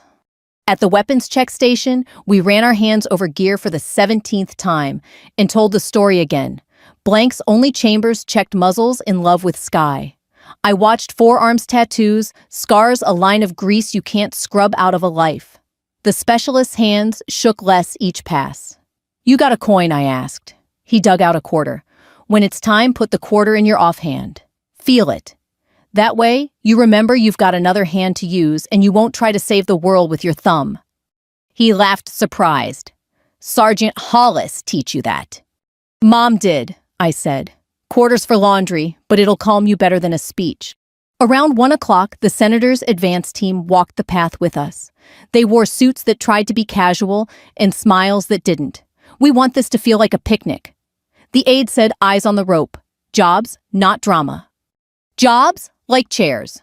Pearl asked, hauling 2 more to the edge for a grandma with a cane. The aide didn't hear the joke. Haskell did. He smiled without using his mouth. I spotted my father sidling closer again, telling anyone who didn't ask that optics are fine until somebody needs a pair of hands. He nodded at my notebook. "I never saw a list. Pick up a man," he said loud enough to travel. "Men pick up men." "Lists keep you from dropping them," I said, and turned back to the specialist, because some arguments arrive, looking like debates, but are just old feelings that don't know what else to wear. We carved out a quiet square behind the grandstand where I could say my piece to the team without the crowd trying to borrow it. "Here's the whole thing," I said, simple as I could. "We send the same message with our faces as we do with our mouths. We don't brag about calm, we show it. If Major calls freeze, we buy 10 seconds without hurting anybody. That's a win in public. That's what the county remembers." "Copy," the specialist said, thumb on his quarter. Haskell checked the adapters again because again is holy, and I loved him for it. By 2, the rumor about the old mill hiring had turned into 3 different truths, and somebody started a chant that got the vowels wrong, but the intent right. A teenage girl in a borrowed megaphone tried to outsing the speakers and blushed when her voice cracked. A man in an old army field jacket stood with his arms folded, eyes soft. He caught my eye and nodded once like a handshake from where he stood. Pearl came back with fresh ice. I put the lemonade in the shade, she announced to nobody in particular. "We will not add sugar to heat today." Commander Ruth clapped once. Sheriff Decker tucked his pencil behind his ear and looked up the road. The radio said the motorcade had turned off the highway. The whole fair inhaled. I did the check I always do when I'm about to touch something that can embarrass you in front of your neighbors. Rag in pocket, notebook, open quarter in the kid's palm. Adapter tight mag, seated for blank's muzzle. Pointed where forgiveness lives. I told my face to say fine, and meant it. Dad drifted to the rope line like a man who wanted to be the spine of a scene. He planted his boots, set his jaw, and put his hands on his hips the way foremen do when they're about to decide something out loud. "Don't let her near it," he told a banker again, like he was praying into a wall. The banker looked past him at me and shrugged an apology the size of a breath. Sirens ahead, soft more announcement than warning. The aide's smile got tighter. Sheriff Decker rolled his shoulders. Haskell checked his watch, then me. "Same plan as the whiteboard," he said. "Same plan as every plan," I said. The motorcade nosed in slow, like a boat at a dock. Signs lifted a chant. Found its rhythm, the rope bowed just enough to make every deputy step into his square of tape. That wire-tight feel in the air pulled one more notch. The specialist brought the rifle high to execute the thing he'd practiced until it lived in muscle. The crowd pressed. A shoulder bumped. The ejection port flashed brass spent vertical, the wrong kind of flag. I saw the stovepipe. So did he. So did my father. And because the day had a sense of humor, Dad chose that second to raise his voice over all the others. Dad's voice went up like a flare. "She'll only make it worse." It cut through chant and speaker squeal and the skitter of plastic signs against the rope. The specialist froze, that one extra heartbeat a young man's hands sometimes need. The M16A4 hung high, blank adapter snug, a spent casing stuck straight up in the ejection port like a little brass chimney stovepipe textbook, and unhelpful. "Lawson," Major Haskell said, not loud, not soft. Just the kind of voice people obey because it sounds like a plan. I stepped into the space crowds, leave around trouble. The air smelled like kettle corn and hot plastic and a little powder from whatever blanks had been run earlier. I didn't look for Dad. I looked for Sky Corner's hands. Deputies had already stepped to the tape squares I'd labeled bullhorn and water. Sheriff Decker curled his fingers on the bullhorn handle and waited for the sound we'd agreed on. "Magazine," I said to the specialist, palm up. He slapped it into my hand like he was glad to have one decision done. "Bolt lock." He pulled, held. I could feel the crowd's breath on my shoulders, the way a room leans in on a secret. The spent case winked brass in the noon light. I thumbed it free. It was hot enough to ask for respect, not hot enough to hurt. "Rack," I said. He racked. I tapped the forward assist with the heel of my hand until it felt right. I checked the blank adapter with a twist tight, then handed the mag back, blue stripes showing. "Seat it. Breathe." Dad said something that got lost in the sudden hush that falls when people sense a corner being turned. I didn't chase his words. I set my face to fine. Haskell's jaw moved once like a man thinking through weather. He didn't need bravado. He needed a second. He took it. Then he gave the smallest nod, and I said the line the plan had given me. "Freeze the line." Sheriff Decker lifted the bullhorn, ready to be chorus. I brought the rifle high, safe sky backdrop, empty of people, elbows in, so the muzzle couldn't wander, and pressed the trigger. Bang! It slapped the grandstand and came back. The sound was not war. It was a gavel. Birds lifted from the light poles. A woman's sign stopped shaking. The chant cracked in half and fell silent. The crowd held the breath it had been wasting and rediscovered the idea of shoulders down. "Hold," Decker said into the bullhorn, steady and plain. "Breathe. Back away to the tape. Not a bark. A request you obey, because relief feels good." Pearl was already passing waters 2 at a time like communion cups. A deputy kneeled to scoop up a kid who'd crawled under the rope to look at the shiny adapter and dusted his knees like he'd just slid into second. The specialist's eyes were wide as coins. He wasn't scared. He was new. "Good," I said. "You did your part. Remember how your hands felt. That's the part you can keep." He nodded hard enough to move his cover and put his quarter back in his pocket like a promise he'd earned. Out of the corner of my eye, I saw Dad's face lose its color in stages like the sun had gone behind a cloud only for him. The red rag hung from his fist like a flag that wanted to be put away. Haskell stepped forward, hands still in his pockets, like he knew better than to make fists when peace was possible. He didn't steal the mic from the senator's staffer. He waited until the aide with the too small smile offered it. Then he didn't speak into the mic at all. He turned and addressed the deputies first. "That's it," he said. "Reset the line. If someone needs a chair, find a chair." Then he faced the crowd and let the mic catch his voice. "Folks, thanks. We had a hiccup. We fixed it. We'll keep this safe. If you need water, raise your hand. If you need to leave the west gates clear." He gestured me forward before I could back away. "Credit to Chief Lawson," he said. "Not shouting, not dramatic. She teaches our armorer course and runs safety for events like this. If your heart just slowed down, she helped." People don't clap all at once in a moment like that. They try it like a shoe that might not fit, and then realize it does. The VFW Commander Ruth started with one sharp clap and then another, as if she were nailing something true to a post. PTA moms followed. A man in a mill hoodie raised his hand like he was in church and said, "Thank you, ma'am," and meant it the way men mean clean water. Senator Whitaker had the sense to keep her remarks small. She took the mic, nodded at the sheriff, then at me, then at the young specialist, like she knew a kid's hands matter in a story. "We're all neighbors today," she said. "Thank you to the guard and the sheriff for a safe reset. I'll keep my comments short because we can all smell the pies." People laughed the kind of laugh that turns a room back into a room. Out by the rope, Dad bent like he was tying a shoe that didn't need tying. Commander Ruth sidled up and offered him a styrofoam cup. He took it like a man who'd rather hold something than meet a fact head-on. He said paper bullets to nobody in particular, and the farmer he'd been lecturing earlier said sound if it buys you a minute, and Dad didn't argue because the minute had just been spendable, and he knew it.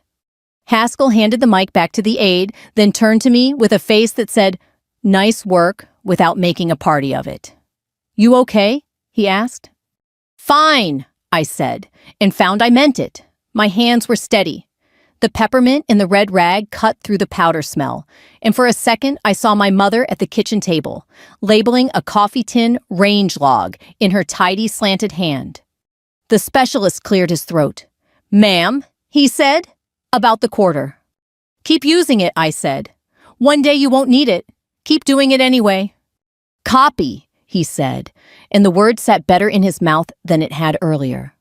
Sheriff Decker did a slow lap along the tape, checking faces the way a mechanic checks belts.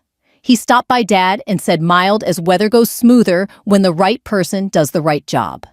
Dad stared at his coffee like it might offer a counter-argument and came up empty. When the senator finally spoke her piece, "Jobs, Mills, Roads," you could feel the crowd had traded adrenaline for attention. It's easier to listen when your shoulders remember they're allowed to rest. A protest chant tried to restart and died of embarrassment. Pearl refilled the cooler and told a boy with a cowlick to bring a cup to his grandpa first, because dignity is a habit too. After the remarks, photos. Not for show, people want proof they stood near the day and it didn't bite them. The aide tried to pull me into a shot with the senator and a flag. I waved it off until the senator tugged me by the sleeve like a neighbor, insisting you take a casserole at the funeral lunch. "Just one," she said quietly. "For the county archives." That felt less like bragging and more like filing. We did one picture, no teeth. Just faces that said we had done the steps in order and the day had rewarded us by being small again. I drifted back toward the weapons check station. Haskell checked the adapter for the 20th time because, again, still matters after a win. "You didn't make theater out of it," he said. "You showed work." "Mom said work shows itself," I said. "Smart woman," he said. At the edge of the rope, Dad finally looked at me. His jaw had the set it gets when he's trying to hold in something that thinks it's a word. He didn't come over. He didn't have to. We both knew the sound the county had heard. We both knew it was enough. On the way to the truck for a fresh pack of tape, I passed the mill guy again. "Hand steady," he said. "Notebook helps," I said. He grinned. "Wish I'd had one when my boy was little." I smiled back and kept moving. The day had found its shape. We held the lanes, the pies sold out, the bullhorn sang, "Take me out to the ball game," when voices got spicy and people laughed at themselves before they could get mad. We reset without injury and left the place better than we found it. That's a win where I'm from. Later, as the sun slid behind the fairground lights and the grandstand emptied in a slow pour, I saw Dad wipe his face with a red rag like a man cleaning a tool he hadn't realized he owned. He looked smaller and truer in the long light, not beaten, just finally standing next to a fact that didn't need his permission. I didn't chase him. The county had already heard what I needed it to hear. By evening, the fairground clip had done a lap around Hocking County. Somebody's nephew posted 30 seconds the stovepipe. My hands the blank. The crowd settling captioned, "She made the whole place breathe." In the Lancaster chit-chat group, strangers argued about whether it was real ammo, and 3 different uncles explained blanks like they'd invented them. I stayed off the thread. You don't fix engines in the comments. Sunday morning, I took my booth at Bob Evans. Phyllis poured coffee strong enough to stand a spoon. A couple at the next table nodded the way folks do when they've decided you deserve a nod. Saw that video, the man said. Sounded like a gavel. I said it sounded like a plan catching up with itself. After church, Commander Ruth cornered me by the VFW coffee pot. County's talking about a school safety upkeep grant, she said low. Tiny pot of money. The state wants training receipts, logs, checklists, the boring good stuff. You should throw your hat. Hat or notebook, I said. She smiled. Both. On Monday, the courthouse bulletin board sprouted a flyer. Request for proposals. Small arms safety and upkeep training for schools and first responders. Sheriff Decker put his pencil behind his ear and said, "We're not trying to make soldiers out of anybody. We're trying to keep kids' deputies and equipment from getting hurt by ignorance."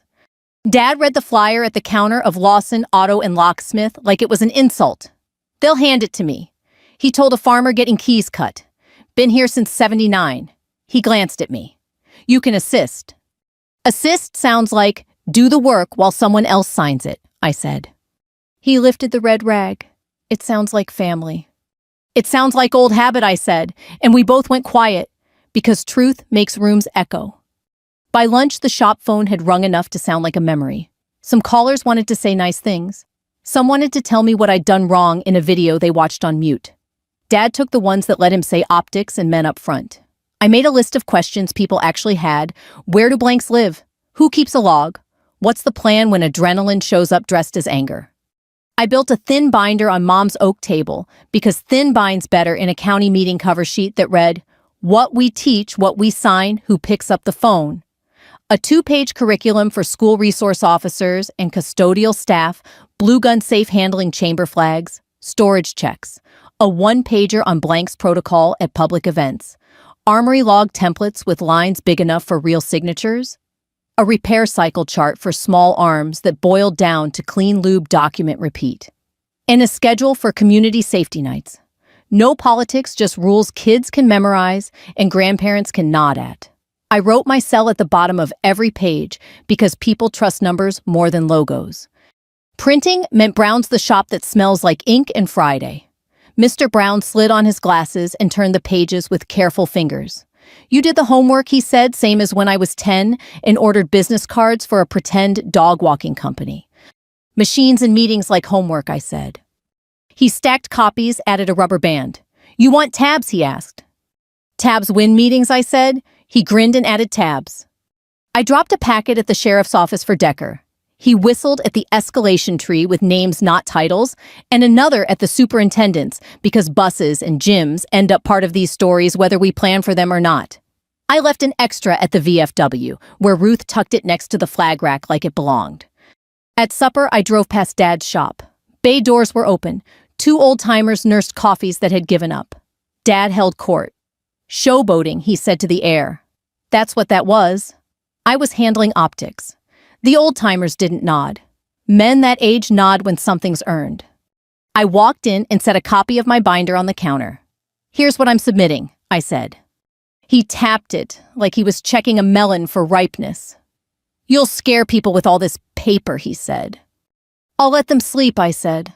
"Logs are how a county remembers what we promised when we're tired." He thumbed the red rag. "You could put Lawson Auto on the cover," he said soft. "Let folks know it's us." "It is us," I said. "Me and this town. If you want income, teach on Monday nights." His mouth tightened. "I don't teach from binders." "You taught me with one," I said, and watched the muscle in his jaw remember my mother's neat lists. He didn't answer.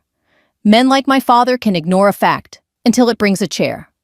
Word of community safety night spread faster than I'd planned. PTA moms wanted a slot. The bus garage wanted a dry run of the Don't Guess Tired talk. The high school shop teacher offered his room if the gym was taken. No politics, I told each caller. Blue guns, 3 rules, a talk about why logs matter. If your kid can recite the rules, they get a sticker that says, "Ask before you touch." The sticker came from Brown's too. He made it with a little star no one asked for and everyone liked. We held the first night in the gym floor polished to a shine bleachers, smelling like varnish and teenage history. I set the rules on a whiteboard.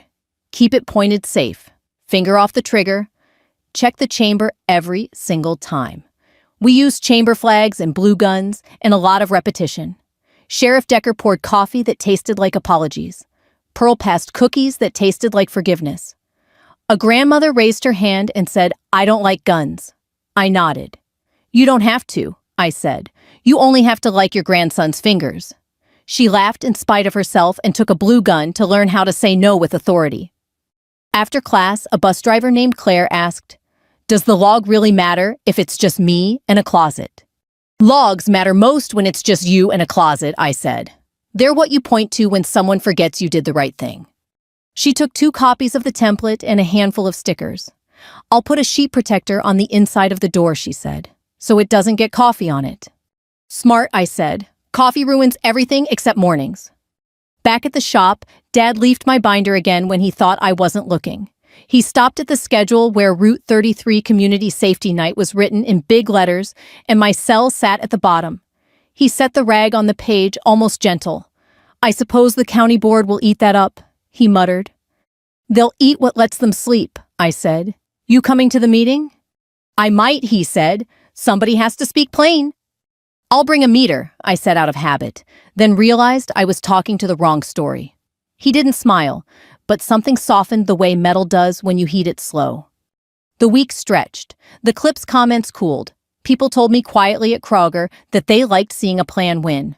One man stopped me by the frozen green beans to say, "My wife watched that video twice and said your hands looked like they'd seen dishes and engines." I wasn't sure if it was a compliment until he added, "That's who I trust." I said thank you and meant it. The county administration building posted, "Agenda, Thursday, 6 p.m. Grant Award."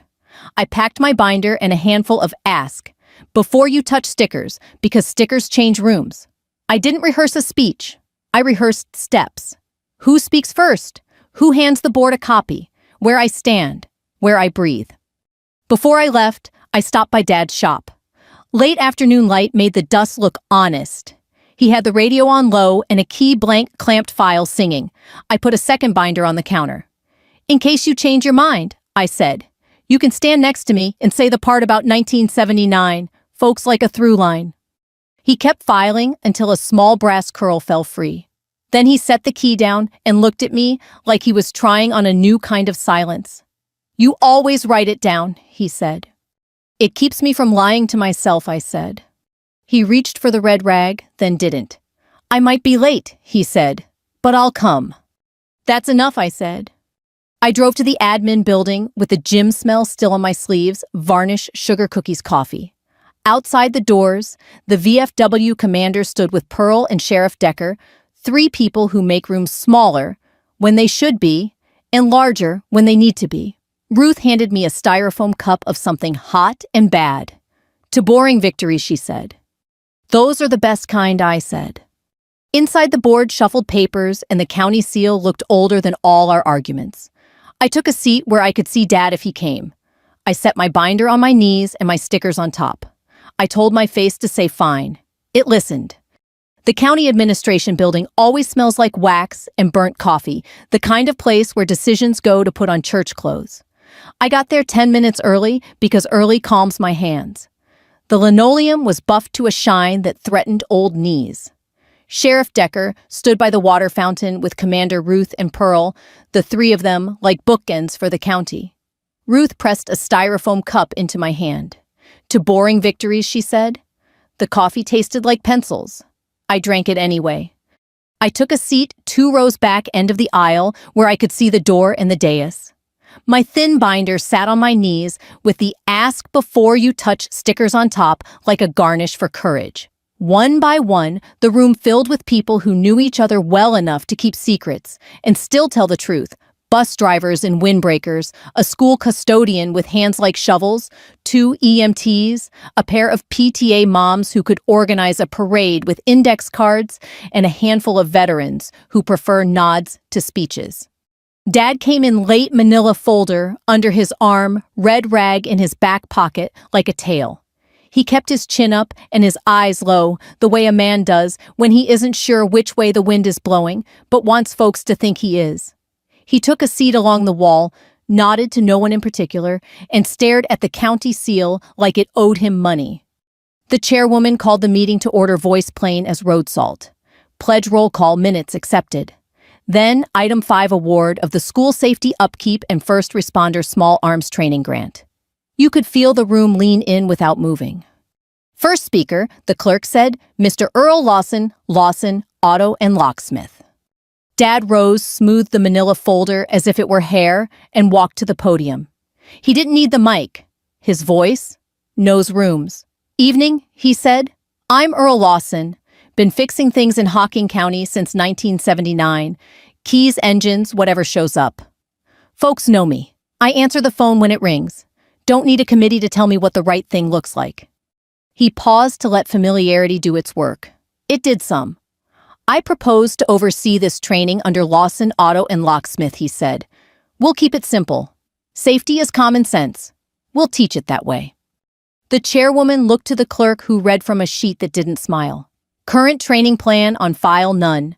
Written curriculum, none. Armory log templates, none. Documentation of blanks protocols at public events, none. OSHA refresher date pending. References, 3 handwritten letters, 1 unsigned.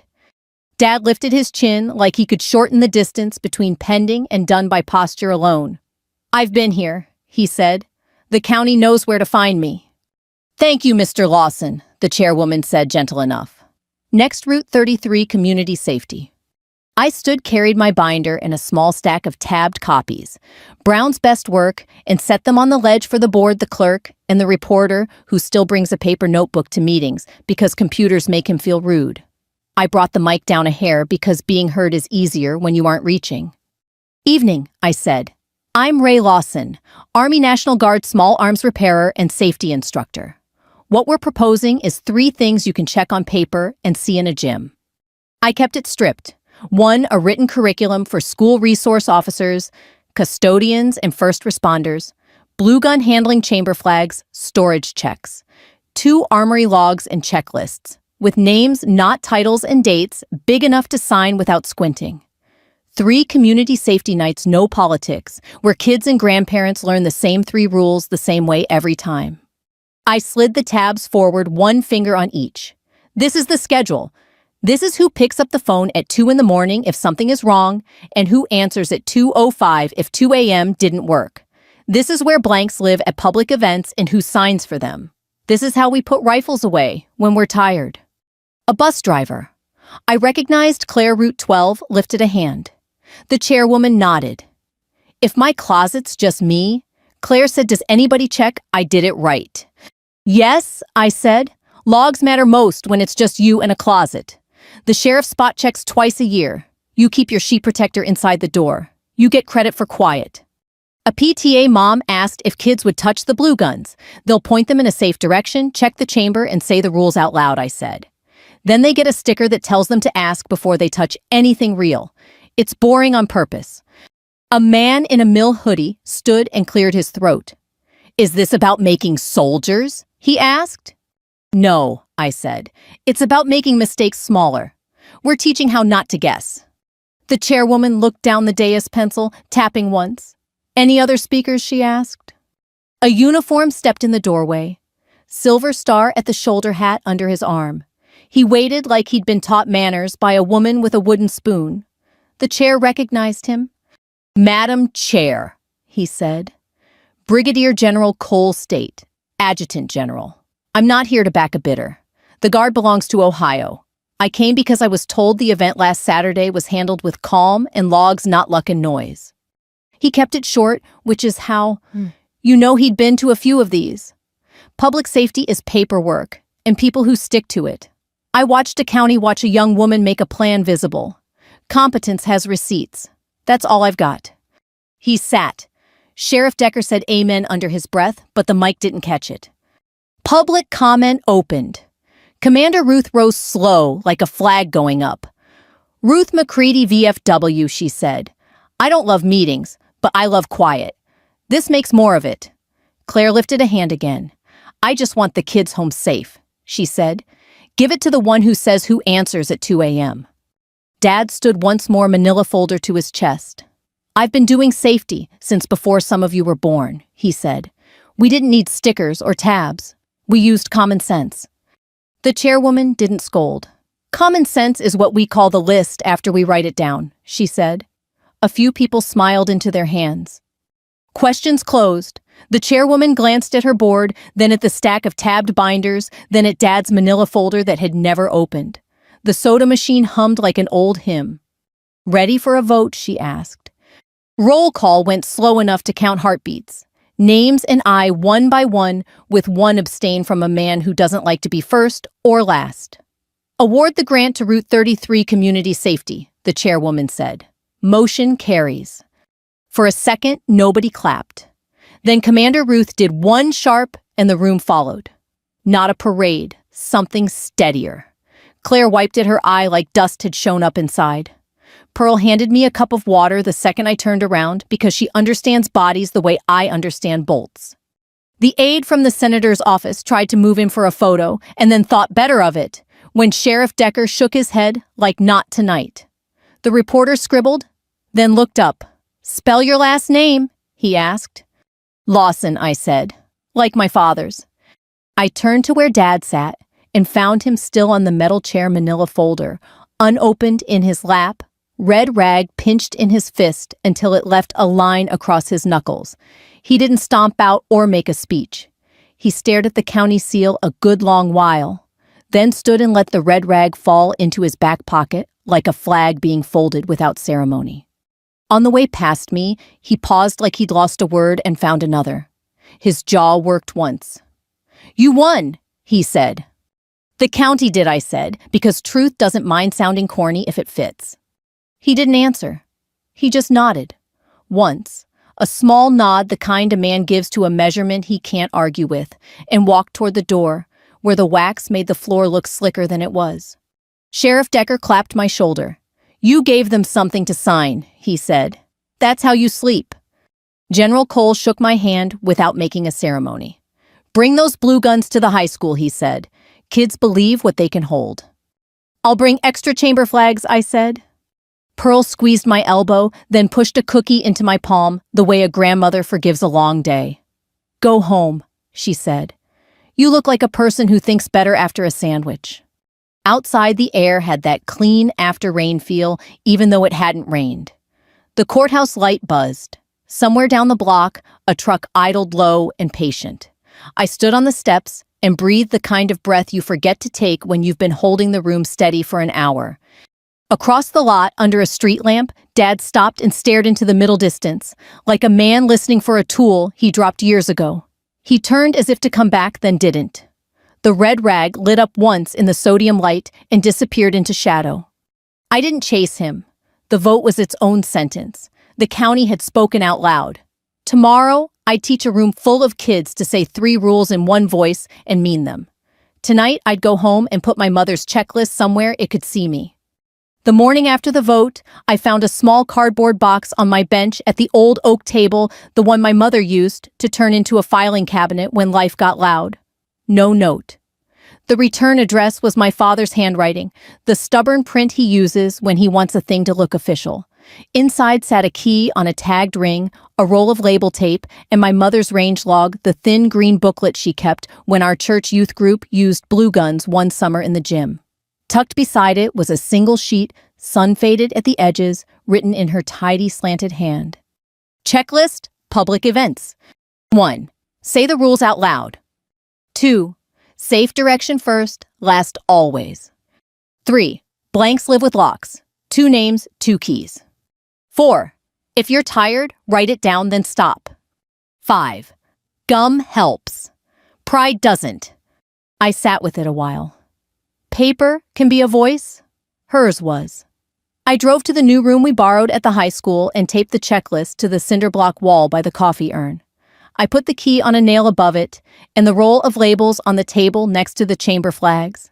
Sheriff Decker came in with a box of styrofoam cups and whistled when he read the list. Your mama knew how to keep a room calm, he said. Gum helps, I said, pulling a pack from my pocket. The peppermint made the air friendly. Our first community safety night after the vote felt like a reunion without name tags. Grandparents in denim jackets, bus drivers, gym teachers, and a nurse who'd already worked 12 hours. Commander Ruth poured coffee that tasted like a pencil and forgiveness. Pearl passed a cookie plate that made cynics smile. I opened with the same 3 rules written in block letters kids could read from the cheap seats. We handed out blue guns and orange chamber flags. People who said they didn't like guns learned how to say no with their hands in a way that made me trust hallways again. A grandpa in a Vietnam cap raised his hand and said, "I'm here because my daughter asked me to walk my grandson through this. I don't want heroes. I want him to keep his fingers." I nodded and handed him a sticker that read, "Ask before you touch." We practiced the script that keeps mistakes small. The gym echoed with one phrase, 100 voices. Safe direction. It sounded like a hymn after the 3rd verse, ordinary and true. During a break, a custodian named Lou asked where to hang his log. Inside the closet door, I said, "Sheet protector. Big pen. If someone questions you later, you don't tell a story. You point." He smiled like a man who'd been offered a lighter load. The next week, Sheriff Decker texted at 6:12 a.m. Claire's closet log saved an argument. She had dates. Board moved on. I could see the scene, the meeting that didn't turn ugly because paper did its job. Not a headline. A quiet win that lets people go home on time. I showed the text to Pearl. She nodded like I told her rain had returned to July. Dad didn't come to that first night. He showed up the next Tuesday with his red rag folded like a flag and a face that looked like he'd slept 2 hours out of 3.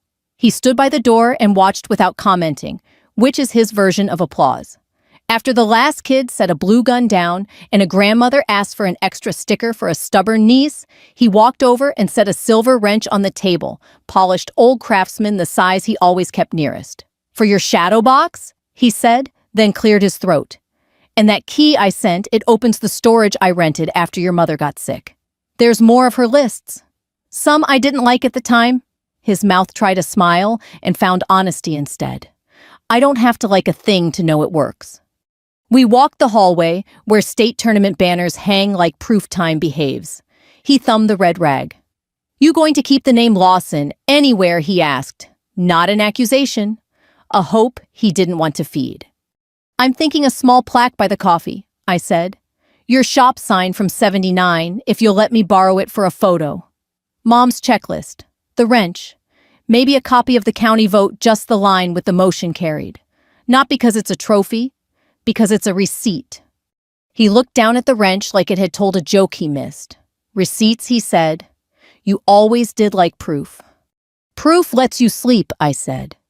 He nodded slow, like a jack settling onto a frame. "I was wrong to say you'd make it worse," he said, not looking at me. "I heard myself on that video. Sounded like an old door that won't close. I don't like that sound." "We fixed it," I said. "Not all the way," he said, "but enough for today." We hung the shadow box the following Saturday in the corner, where folks drift toward the coffee first. Brown from the print shop came by with a brass plate he'd engraved without charging me. "Respect is the bill you owe when someone shows up and does the work." He said it at the bottom of the glass with a smile that didn't need words. The program found its rhythm. Mondays felt like a church basement, and a motor pool had wanted a kid. Seniors brought grandkids. A bus driver showed a boy how to say no to curiosity. A young deputy practiced breathing with a quarter in his offhand and laughed at himself when he forgot and then remembered. We added a table at the back with free gun locks, courtesy of a hardware store owner who says he'll never vote for my senator and doesn't care because safety isn't partisan. Sticker sheets disappeared into pockets and onto lunchboxes. The gym slowly turned into a place where fear looked smaller. I found time for my father that wasn't about winning. We rekeyed a church office and tuned a sticky hinge. He taught a kid how to file a sharp edge off a metal bracket without losing a finger, and he didn't mention back when men were men. He left the rag in his pocket and let the kid be good at being careful. On the way out, he tapped the plaque with one knuckle. "Your mother would have liked that line," he said. "She wrote it with her life," I said. We never staged a second spectacle. Revenge didn't come with sirens. It came with calendars. The county's emails got shorter. The arguments in meetings found their size and stayed there. When a closet log kept a rumor from becoming a fight, no one sent a clip to the chit-chat group. They just went home. I count that as a victory taller than applause. Once late, after we'd stacked cones and boxed the flags, Dad lingered by the checklist. "You always were the kid who read the back of the cereal box," he said, half teasing. "Turns out the back has the instructions." "Turns out," I said. He put the red rag on the table and smoothed it flat with his palm. "I can help with locks at the school," he said. "Not for credit, just so doors behave." "That'd be good," I said, and meant more than the words. We never spoke about 97 again. We didn't need to. The plaque did the talking, and when folks in town wanted to know why the gym felt different, they pointed at the shadow box and the schedule and the pile of chamber flags like a recipe card taped to a cabinet. If you're listening to this and the shape of it feels familiar, if you've got someone in your life who learned to respect work after a crowd heard the truth, share this with them. If you've got a room that needs calming, borrow our rules and our stickers and our habit of writing it down. And if you want more plain stories where the fix is real, the win is public, and the aftertaste is steady, subscribe and pull up a chair. We'll keep the coffee hot, the lists short, and the peppermint handy.